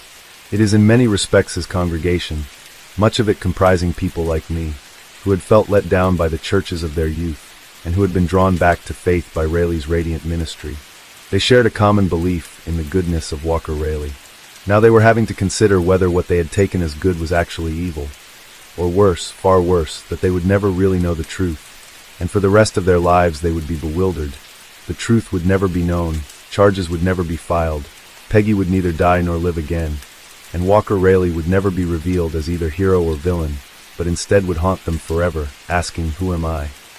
Case 3. It was the afternoon of September 21st, 2020. The officer in charge of the operation, a 22-year police veteran named Travis Edelman, stepped onto the front porch and rang the doorbell. A 77-year-old man opened the door wearing a gray polo shirt, blue jeans, and black dress shoes with white socks. Although he was 6 feet 3 inches tall and weighed 240 pounds, he appeared frail. His thinning hair, white with strands of gray, was brushed back over his head, and his brown eyes were sunken into his face. "Mr. Glenn McCurley?" Edelman asked. He didn't wait for an answer. "You're under arrest. Please step outside and do it now." McCurley seemed bewildered. He turned and looked at his wife, Judy, who had appeared beside him, wearing a bathrobe and leaning on a cane. As the officers handcuffed McCurley, Judy told Edelman that her husband was sick with cancer, and that he was scheduled to see a doctor later that day. "Ma'am," said Edelman, "your husband has to come with us." McCurley had resided in West Fort Worth for nearly 50 years. He liked working with his hands and watching home improvement shows on television. Each week, he drove Judy to Walmart to buy groceries, and occasionally, they'd go to Polito's, a Mexican restaurant just a few minutes down the road. On Sundays, he and Judy worshipped at a nearby church. He seemed to be a good man leading a quiet life. One woman had even sent a letter to the Fort Worth Star-Telegram praising him and Judy for returning her lost wallet. "The world needs more folks like this," she wrote. But detectives had developed an entirely different perspective on McCurley. They had compelling evidence that he was responsible for the notorious, unsolved murder of a teenage girl in 1974. And they suspected that wasn't McCurley's only heinous crime. They considered him a person of interest in at least 3 other killings of young women during the 70s and 80s. Carla Walker with Rodney McCoy, courtesy of the Walker family. In 1974, Carla Walker was a 17-year-old junior at Fort Worth's Western Hills High School. She was almost irrepressibly convivial, the kind of girl who smiled and said hello to just about everyone she saw in the hallways, a former schoolmate told me. Everyone at Western Hills liked Carla. Just 4'11", Carla had a thick mane of honey blonde hair that fell below her shoulders. She was dating Rodney McCoy, a wiry, good-natured kid who was quarterback of the football team. Rodney and Carla talked about enrolling together at Texas Tech University. She told her closest friends that she had no doubt she and Rodney would someday marry and start a family. The evening of February 16th, Rodney arrived at the Walkers' cozy home in Benbrook, in far west Fort Worth, to take Carla to the school's Valentine's Day dance. When Carla walked down the stairs from her bedroom, she was proudly wearing the promise ring he'd given her. He pinned a corsage to her powder blue dress, then drove her in his mother's car, a 1969 Ford LTD, to the school cafeteria, which had been decorated with pink streamers and paper hearts.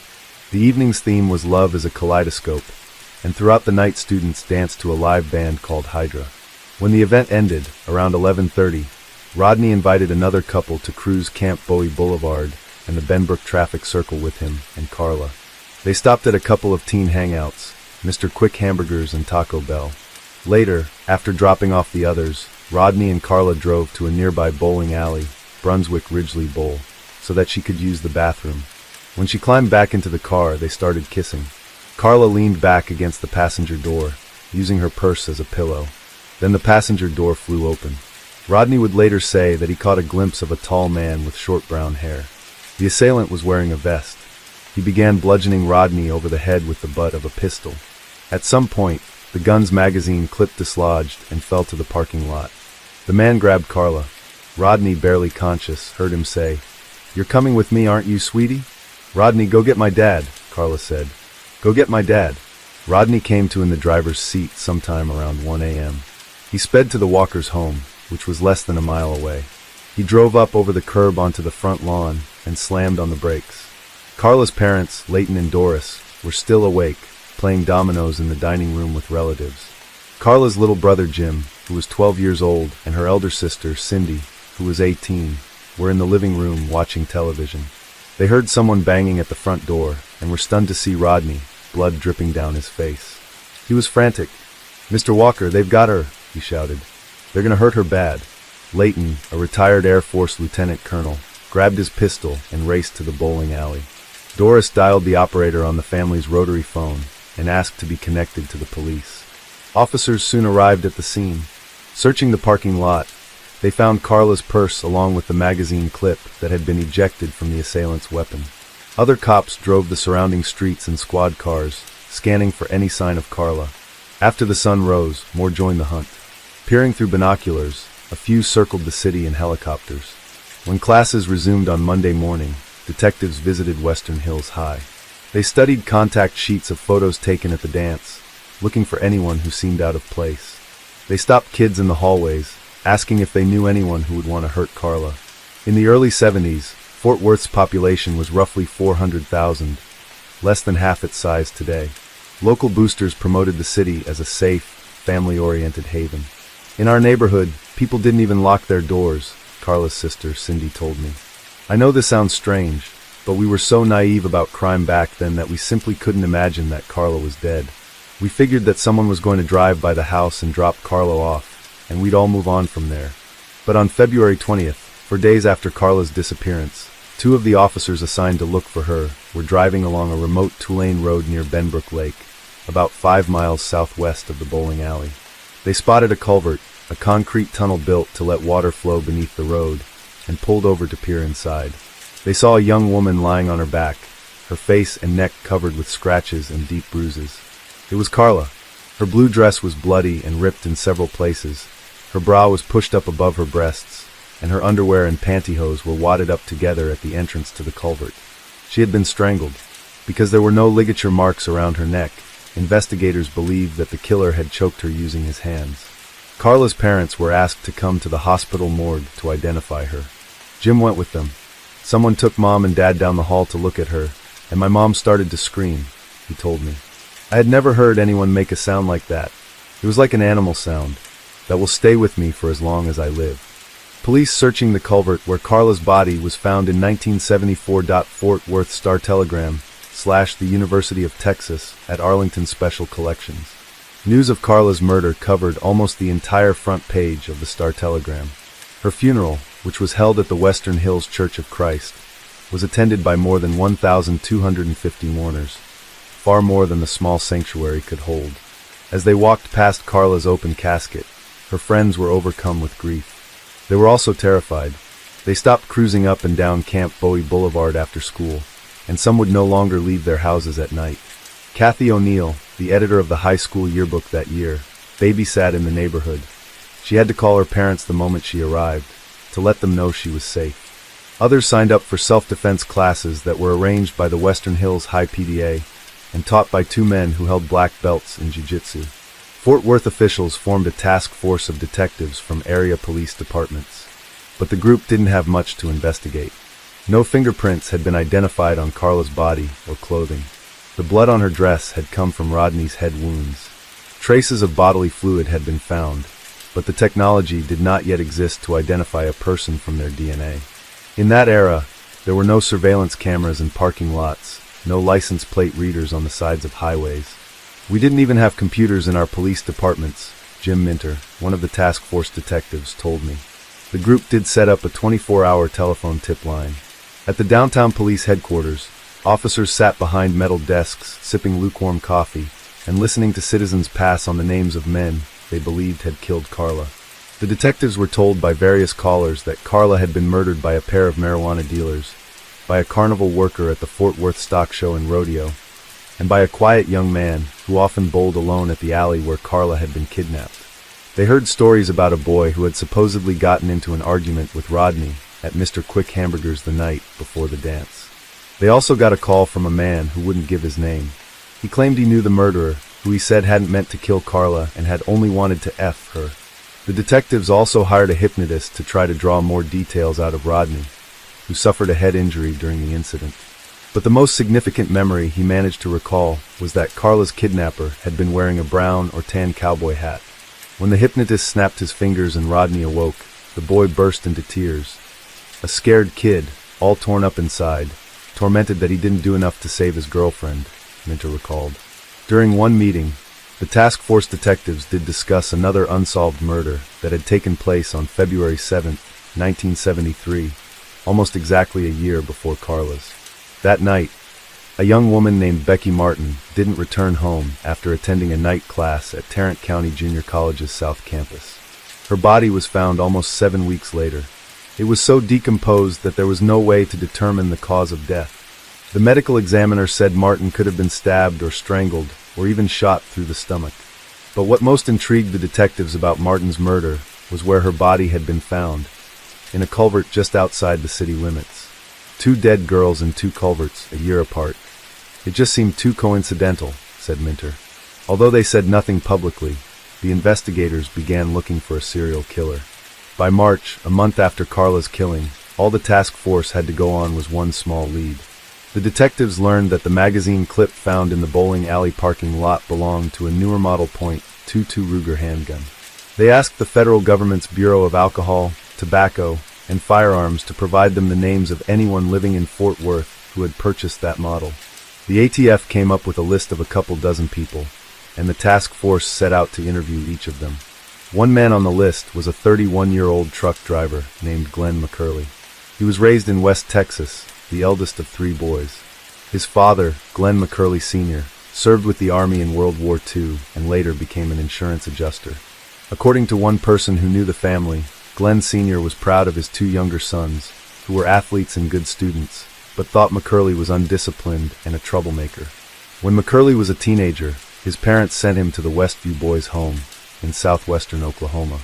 Westview, which is sponsored by the Churches of Christ, promotes itself as a place for those who are deprived due to sickness or death in their family, boys experiencing significant problems in living with their family, boys needing supervision, runaways or truants, delinquent boys, those who have violated the law but who are not in need of treatment or detention, and abandoned, abused or neglected boys. It's not clear why McCurley was sent to the home or precisely how long he was there, but his stay clearly wasn't transformative. By February 1961, he'd left Westview and was in Abilene, where he stole a car. Then he abandoned that car and stole another one. The State Highway Patrol began to pursue him and shot out one of his tires. He drove the vehicle onto a vacant lot and attempted to escape on foot, but was quickly captured. "Youth accused of auto theft here," was the headline in the next day's Abilene Reporter News. In court, McCurley pleaded guilty and received a 2-year sentence. He was released early, in the spring of 1962, when he was 19, and eventually moved to Midland, where he met a blonde high school student named Judy Watson. The daughter of an oil field worker, she was an earnest student and a member of the Business Education Club. According to someone who knew her, she was a good girl who hadn't dated much. McCurley captivated her. He was a big guy with close-cropped brown hair, dark brown eyes, Johnny Cash sideburns, and an endearing dimpled grin. On February 16, 1963, McCurley married Judy in a Baptist church. At the reception, a photographer snapped a picture of them cutting the cake. The young couple moved into a small rental home. McCurley eventually got a job as a truck driver for the U.S. Postal Service, with a route to the Dallas-Fort Worth area. Judy gave birth to 2 sons, Craig and Roddy. Then, in 1972, McCurley moved his young family to a neighborhood in West Fort Worth. McCurley and Judy enrolled their boys in the public elementary school, and they joined Ridgely West Baptist Church. McCurley got another truck driving job, hauling prefabricated slabs of concrete to construction sites. Judy worked at their church's daycare center. Parents at the center loved Judy. She was affectionate with the children, warm and motherly, one of the parents told me. McCurley wasn't as personable as his wife, but he maintained a good reputation. In his free time, he dropped by Ridgely West Baptist to mow the lawn and make any needed repairs around the church. He performed odd jobs for his neighbors, tinkering with their car engines and replacing faulty electrical wiring in their homes. One man who knew McCurley did note a distasteful habit. He'd see a pretty girl and say something like, "Take a look at that," he told me. But he never said anything vulgar about her, at least not to me. He wasn't, what's the word, creepy.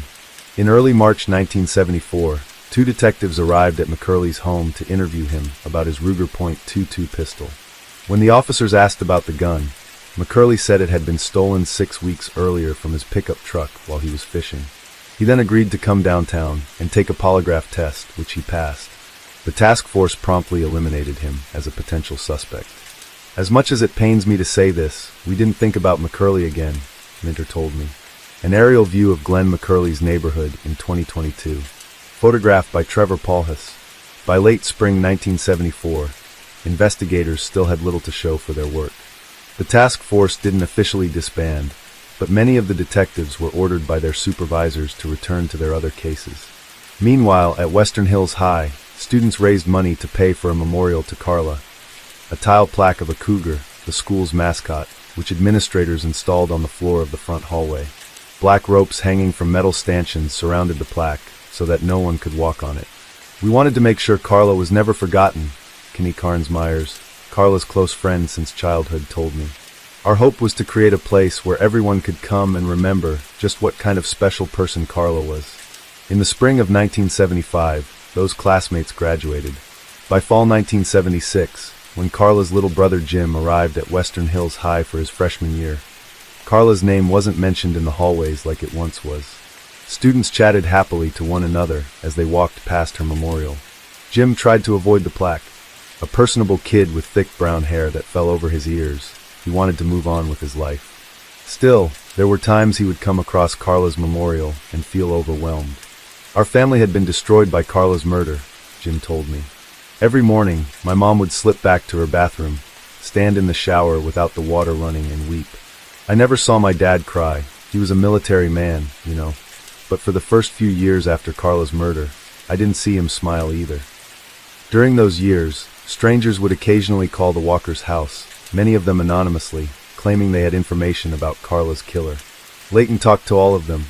He took notes and kept them in a metal box the size of a cigar box, said Jim.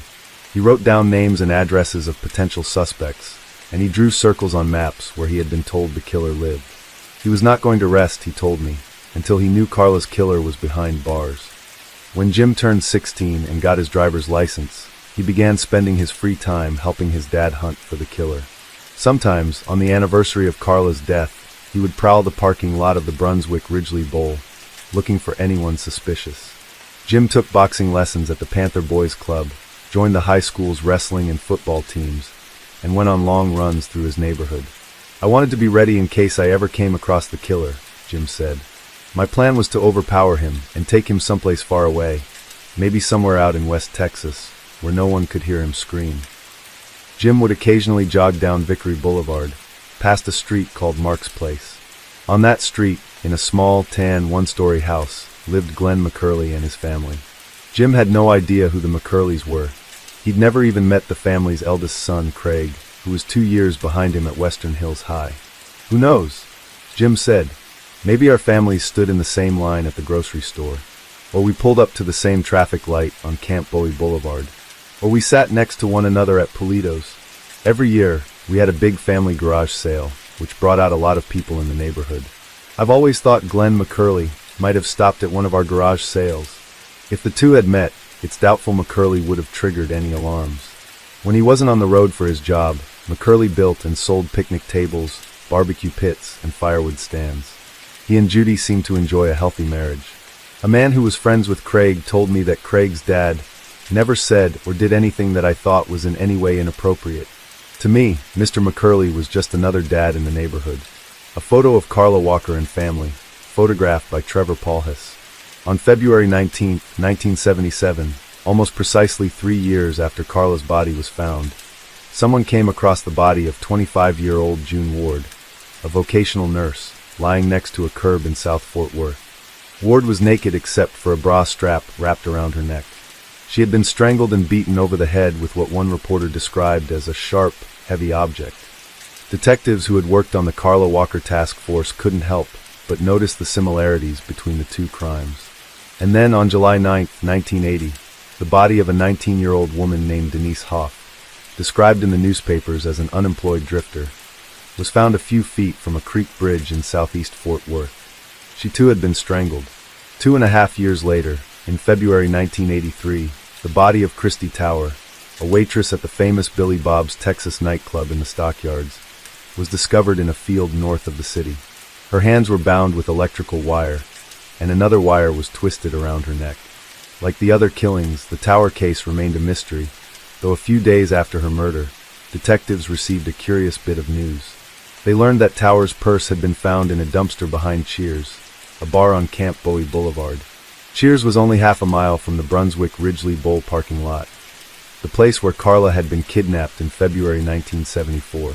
City residents were getting more worried about the prospect of a serial killer, a fear that law enforcement officials said was unfounded.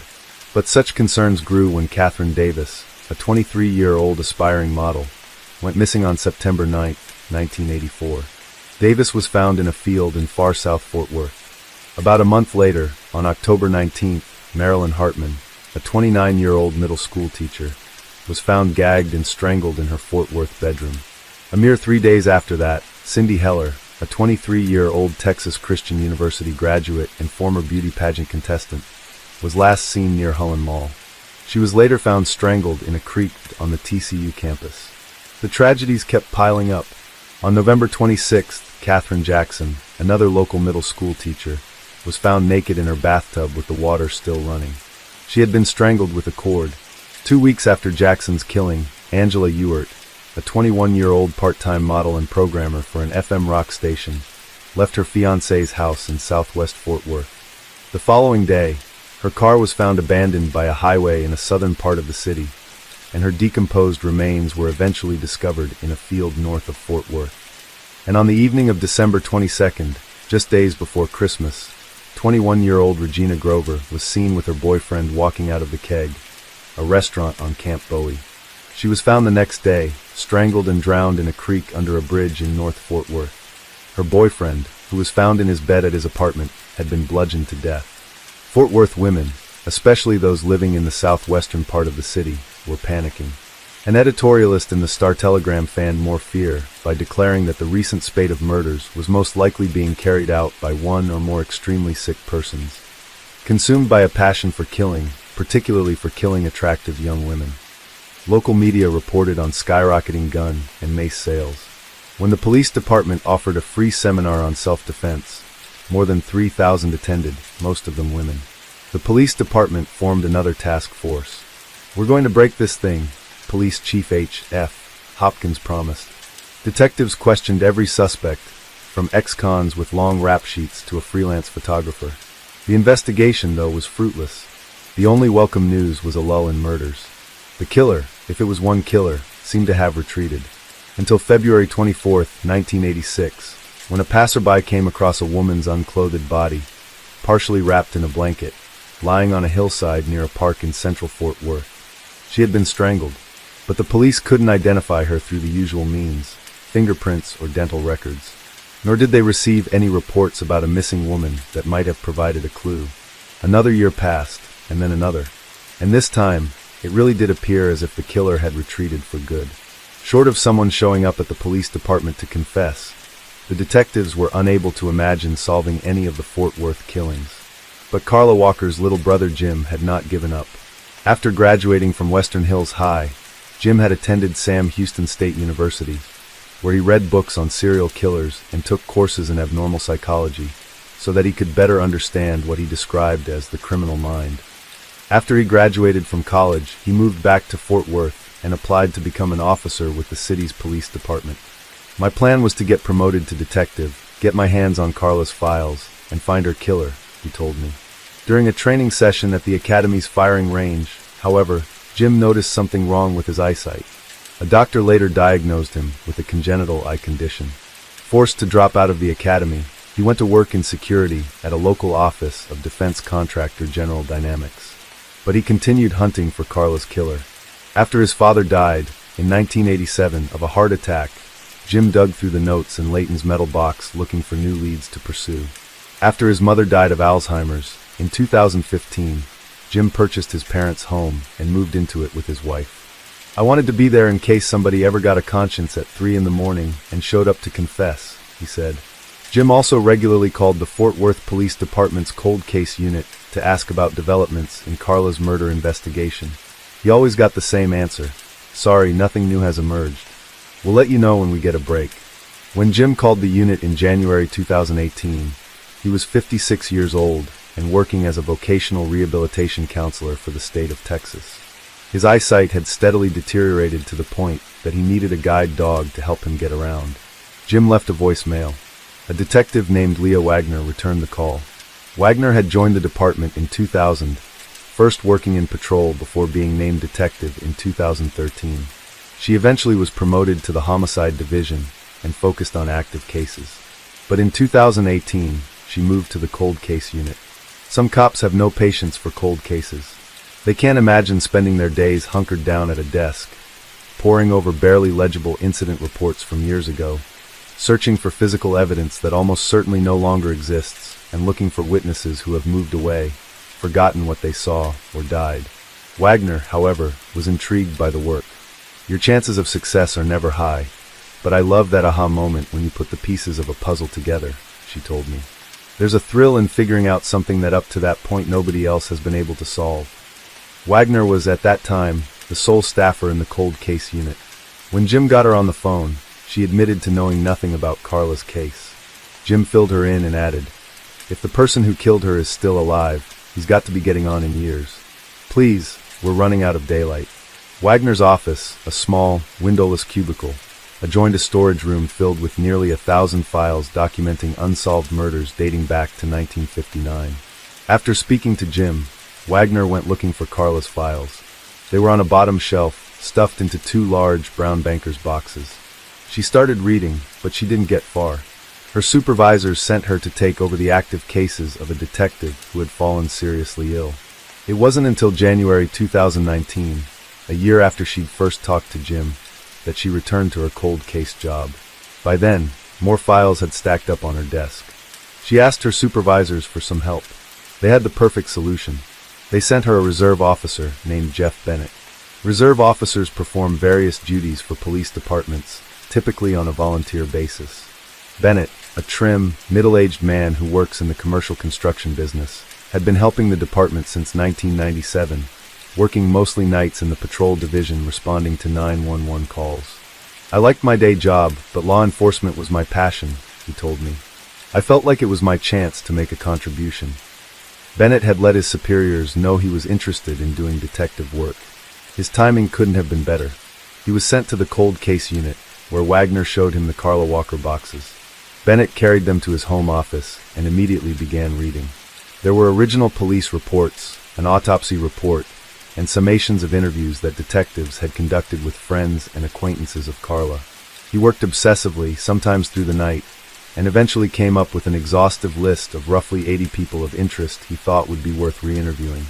Wagner and Bennett asked Jim and his older sister, Cindy, to come downtown so they could introduce themselves.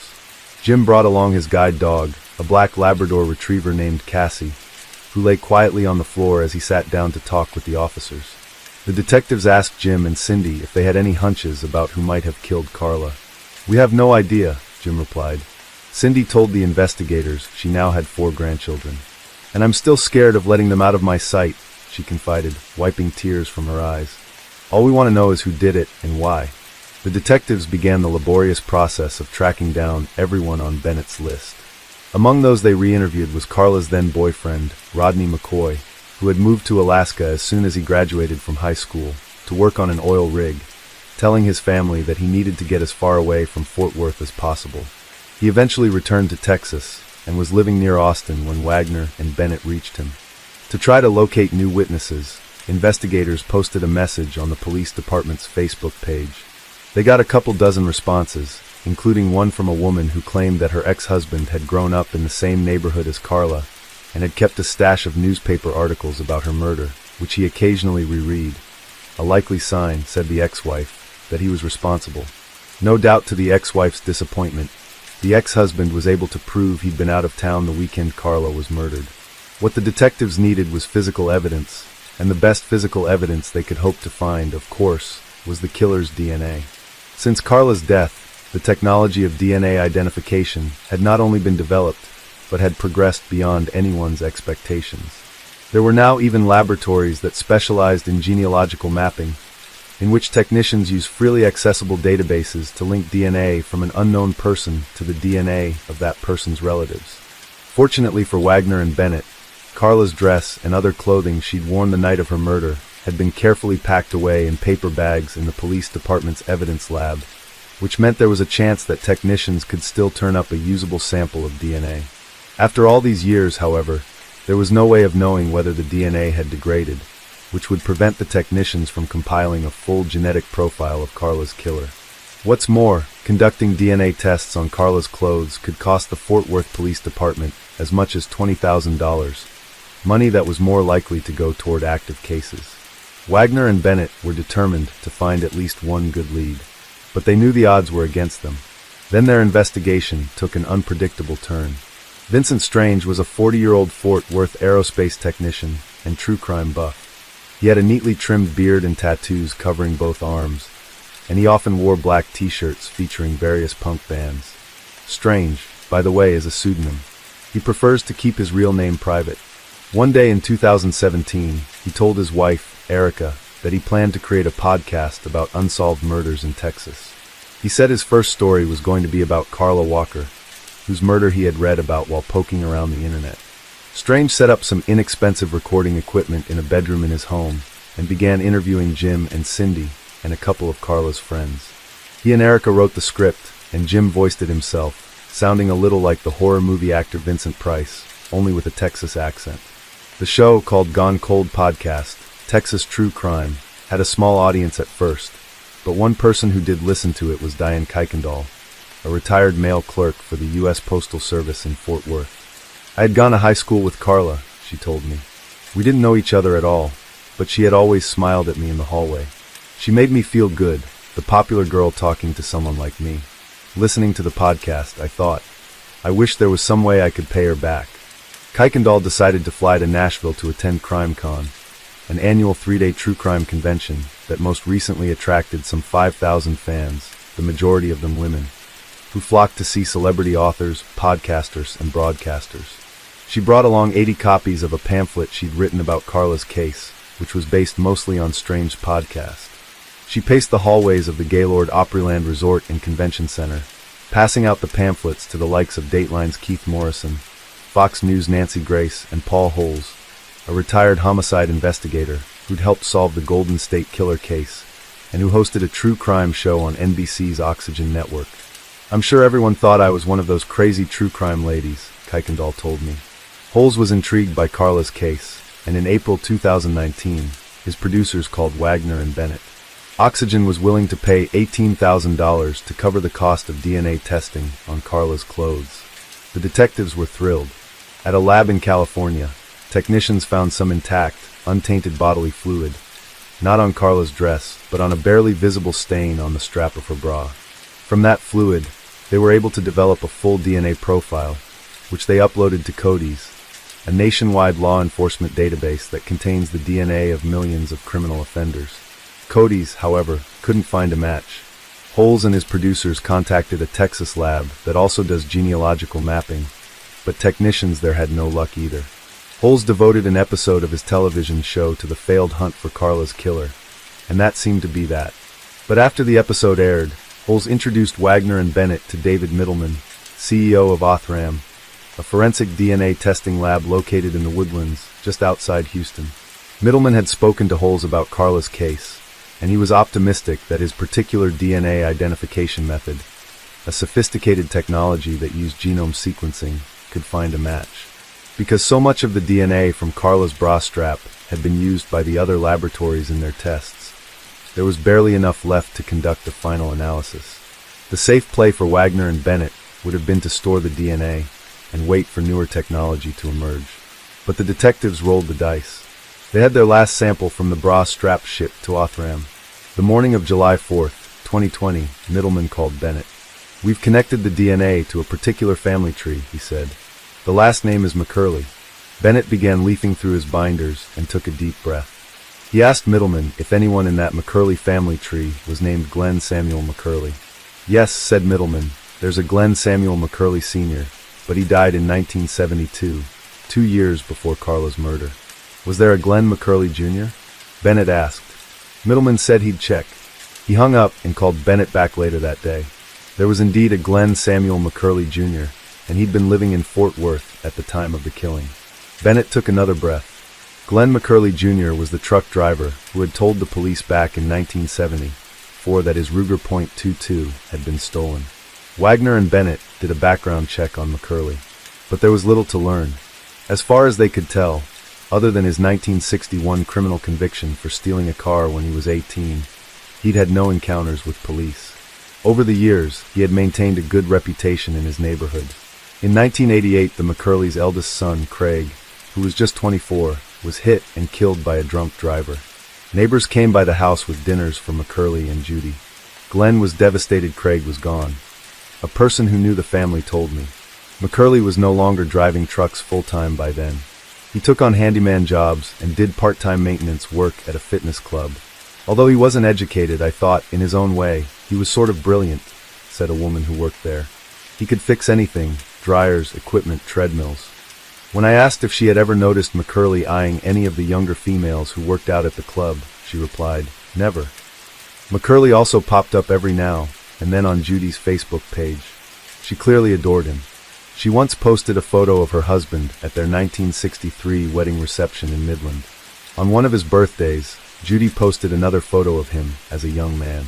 To me, he still looks like this today, she declared. I hope you find out who killed Carla, Judy told the detectives. That girl needs to be remembered as someone who mattered. Wagner and Bennett decided to pay him a visit. They arrived unannounced at the McCurley's home.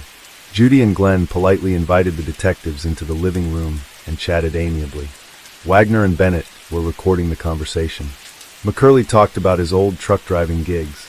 Judy said she had spent 32 years at Ridgely West Baptist's daycare program, finally retiring in 2004 because of health issues. She also mentioned that her husband suffered from diabetes and that he'd recently had surgery to remove a tumor the size of a quarter on his liver. We're not ready for this, Judy said of his cancer. Judy kept on.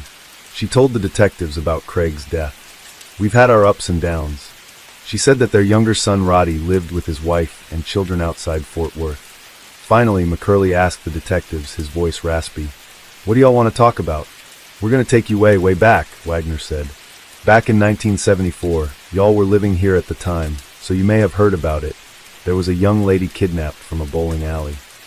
"I know exactly which one you're talking about," Judy immediately said. "Carla Walker." Judy later told the detectives she could remember where the Walker family lived, on Williams Road. "They kept her room the same way it was," she said. "They kept her car still parked in the driveway for years and years. You'd drive by and see that car parked in the driveway. It was just absolutely heartbreaking." Wagner said that she and Bennett had reopened the murder investigation and were contacting those who had been interviewed by the police in 1974. "It's a huge case," she said, "and we saw at one point they talked to you, Mr. McCurley." Wagner asked McCurley if she could take a DNA sample. It would be the easiest way to eliminate him as a suspect, she explained. McCurley hesitated. Then he took a pen, signed a consent form, and opened his mouth so Wagner could dab the inside of his cheek with a Q-tip. Looking on, Judy told the detectives, "I hope you find out who killed Carla. That girl needs to be remembered as someone who mattered." A culvert at Benbrook Lake in 2022. Photographed by Trevor Paulhus. 11 days later, after lab techs verified that the DNA from McCurley's cheek perfectly matched the DNA found on Carla's bra strap, the members of the U.S. Marshals North Texas Fugitive Task Force arrived at his house to arrest him.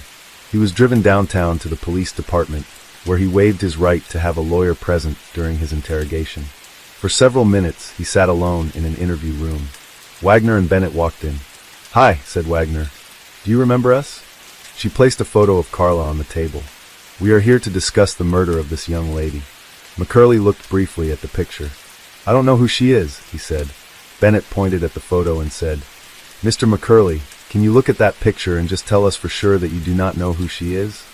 McCurley picked it up and examined it more closely. "I've never seen her before," he said. "I wouldn't know her if she was standing beside me." "Carla was 17 years old, Wagner said. "She had a family. She had a boyfriend that she was going to marry, and you took that away from her." Wagner continued, referencing McCurley's cancer. "You are sick," she said. "How are you going to make things right before you pass away if you don't admit to the things that you've done?" Bennett leaned forward in his chair and asked McCurley who else he might have killed. "There were a lot of homicides that occurred during that time," he said, "and we're trying to find out if you're this mean, ugly serial killer, or if this is just something that happened that night and was a mistake." McCurley continued to deny he had ever met Carla. For more than an hour, he wouldn't budge. Then Wagner tried a different approach. "I imagine it's been difficult to keep this from your wife all these years," she said. "Y'all have been married for over 50-something years. I'm sure she's your best friend. You do everything together. You tell her everything, and you've had this one secret that you've kept all this time. We know that you want to get this off your chest," Bennett added.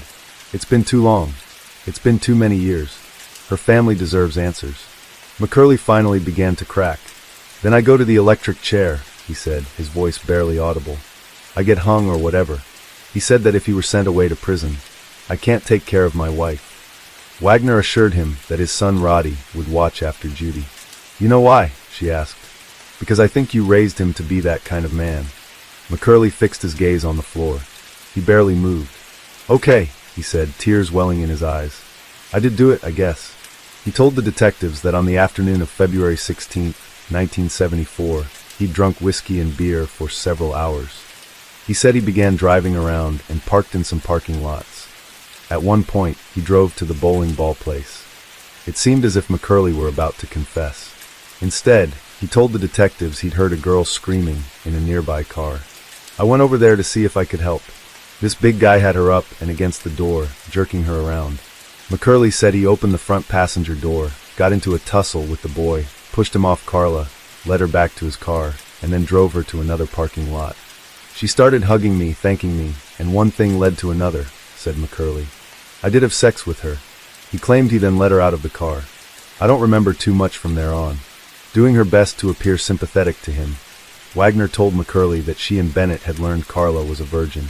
If she wasn't having sex with her high school boyfriend, Wagner said, people are going to have a really hard time believing that she was going to willingly have sex with you. McCurley repeatedly denied that he had raped Carla, but he did say that after they finished having sex, he started choking her because he was afraid she'd tell on me or something.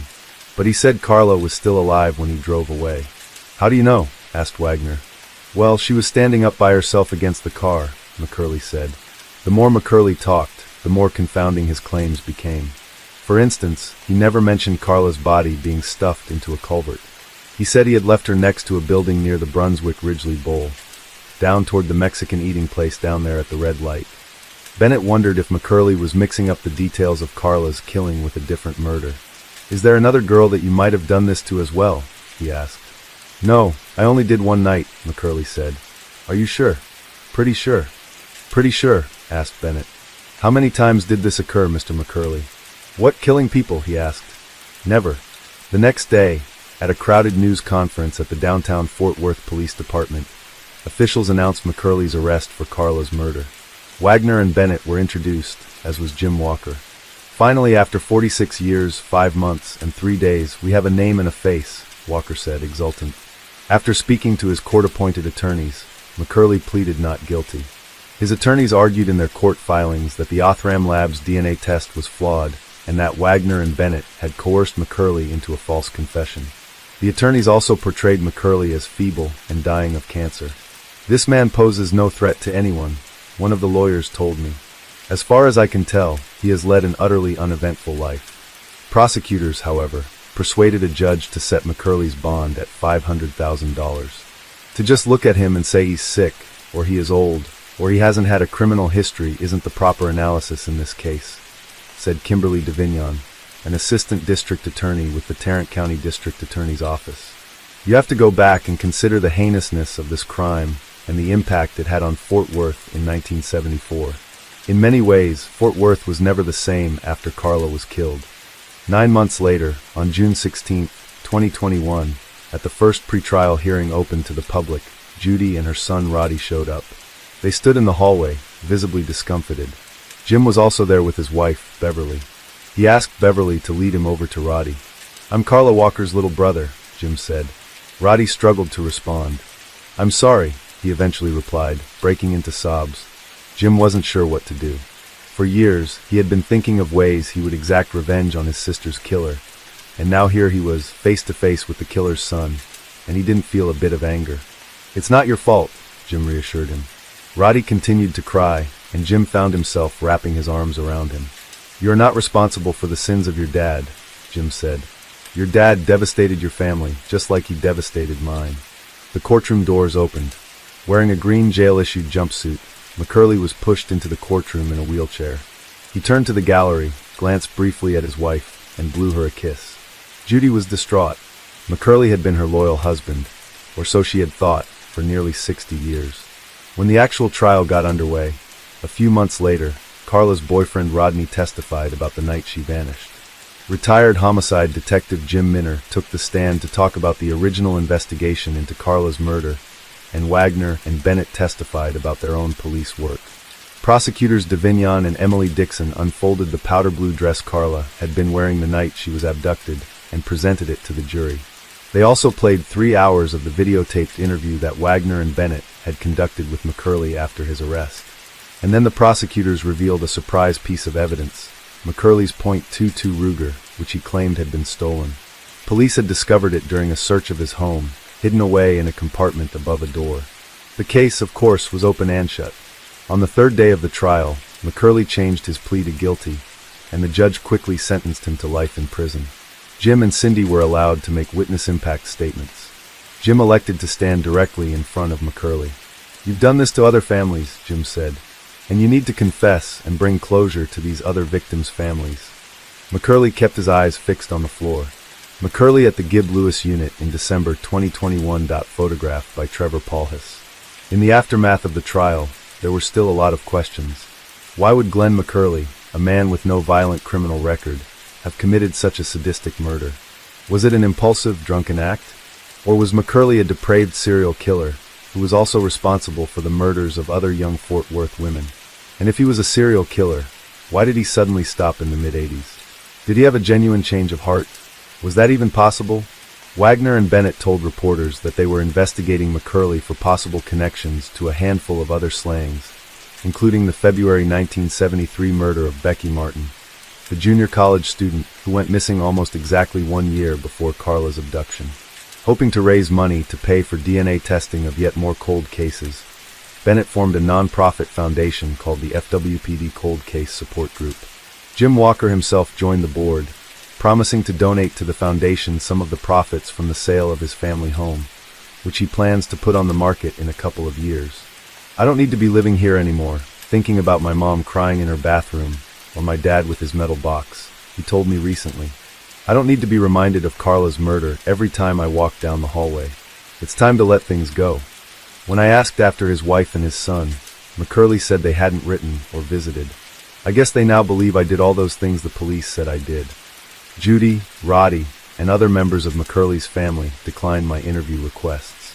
This past December, however, McCurley let me visit him at the Gibb Lewis unit, the prison where he's incarcerated, about an hour north of Beaumont in the far east Texas town of Woodville. I met him in one of the prison's visitation rooms, where we were separated by glass. He was still in his wheelchair, and his health had visibly declined. "It's all the cancer," he said. "I can't imagine that I have too much longer to live." When I asked after his wife and his son, McCurley said they hadn't written or visited. I guess they now believe I did all those things the police said I did. It's all a bunch of lies, you know. He seemed close to tears. I'm no desperado. I never did anything violent. I never hurt any woman. He paused for a few seconds. Why would I want to kill a woman? During our hour together, McCurley gave me no hints about why he had strangled Carla, or anyone else, for that matter.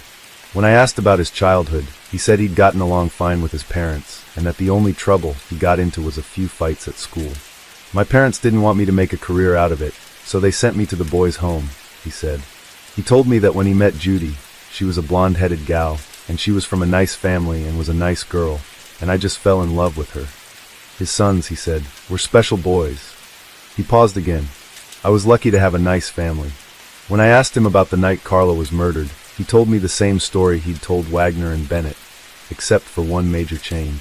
He said he and Carla, whom he called that girl, never had sex, but rather that he drove her to another parking lot, cleaned her up, and returned her to the bowling alley, where some of her friends were waiting. I didn't put a hand on her, he said. That's ridiculous. McCurley continued. And that girl I saved wasn't wearing a blue prom dress. That's a lie the police told.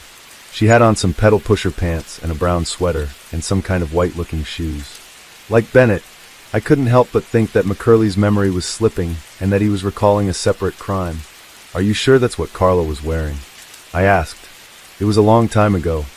McCurley gave me an obstinate stare. I remember what she wore, he said. Why, then I asked, did he end his own trial with a guilty plea? I'd had enough hounding, he said, exasperated. The judge wouldn't let me talk. Everybody believed that policewomen and policemen, but nobody was hearing my side of the story. We kept talking. I mentioned the names of the other women that Wagner and Bennett suspected him of murdering. I didn't kill any of those girls, he said. Not one of them. I've never killed anything except for some birds and deer. And if I did kill those girls, wouldn't I have tried to hide? I've had the same phone number in Fort Worth for 50 years. It's bullshit what the police say about me. At one point, I suggested that if one man had murdered Carla and all those other young women, he must have been ingenious to repeatedly escape the scrutiny of multiple police task forces. For a moment McCurley looked directly at me. I thought he was about to say something, but instead he shook his head. A guard arrived. My hour with McCurley was up, and I realized I had learned nothing new about him. I raised my hand and said goodbye. Then he beckoned to me, indicating he had one more thing to say. I'm sorry I cussed a little bit right then, saying the word bullshit to you, he told me. He looked stricken. I'm not the kind of man who cusses in front of others. And then he was gone.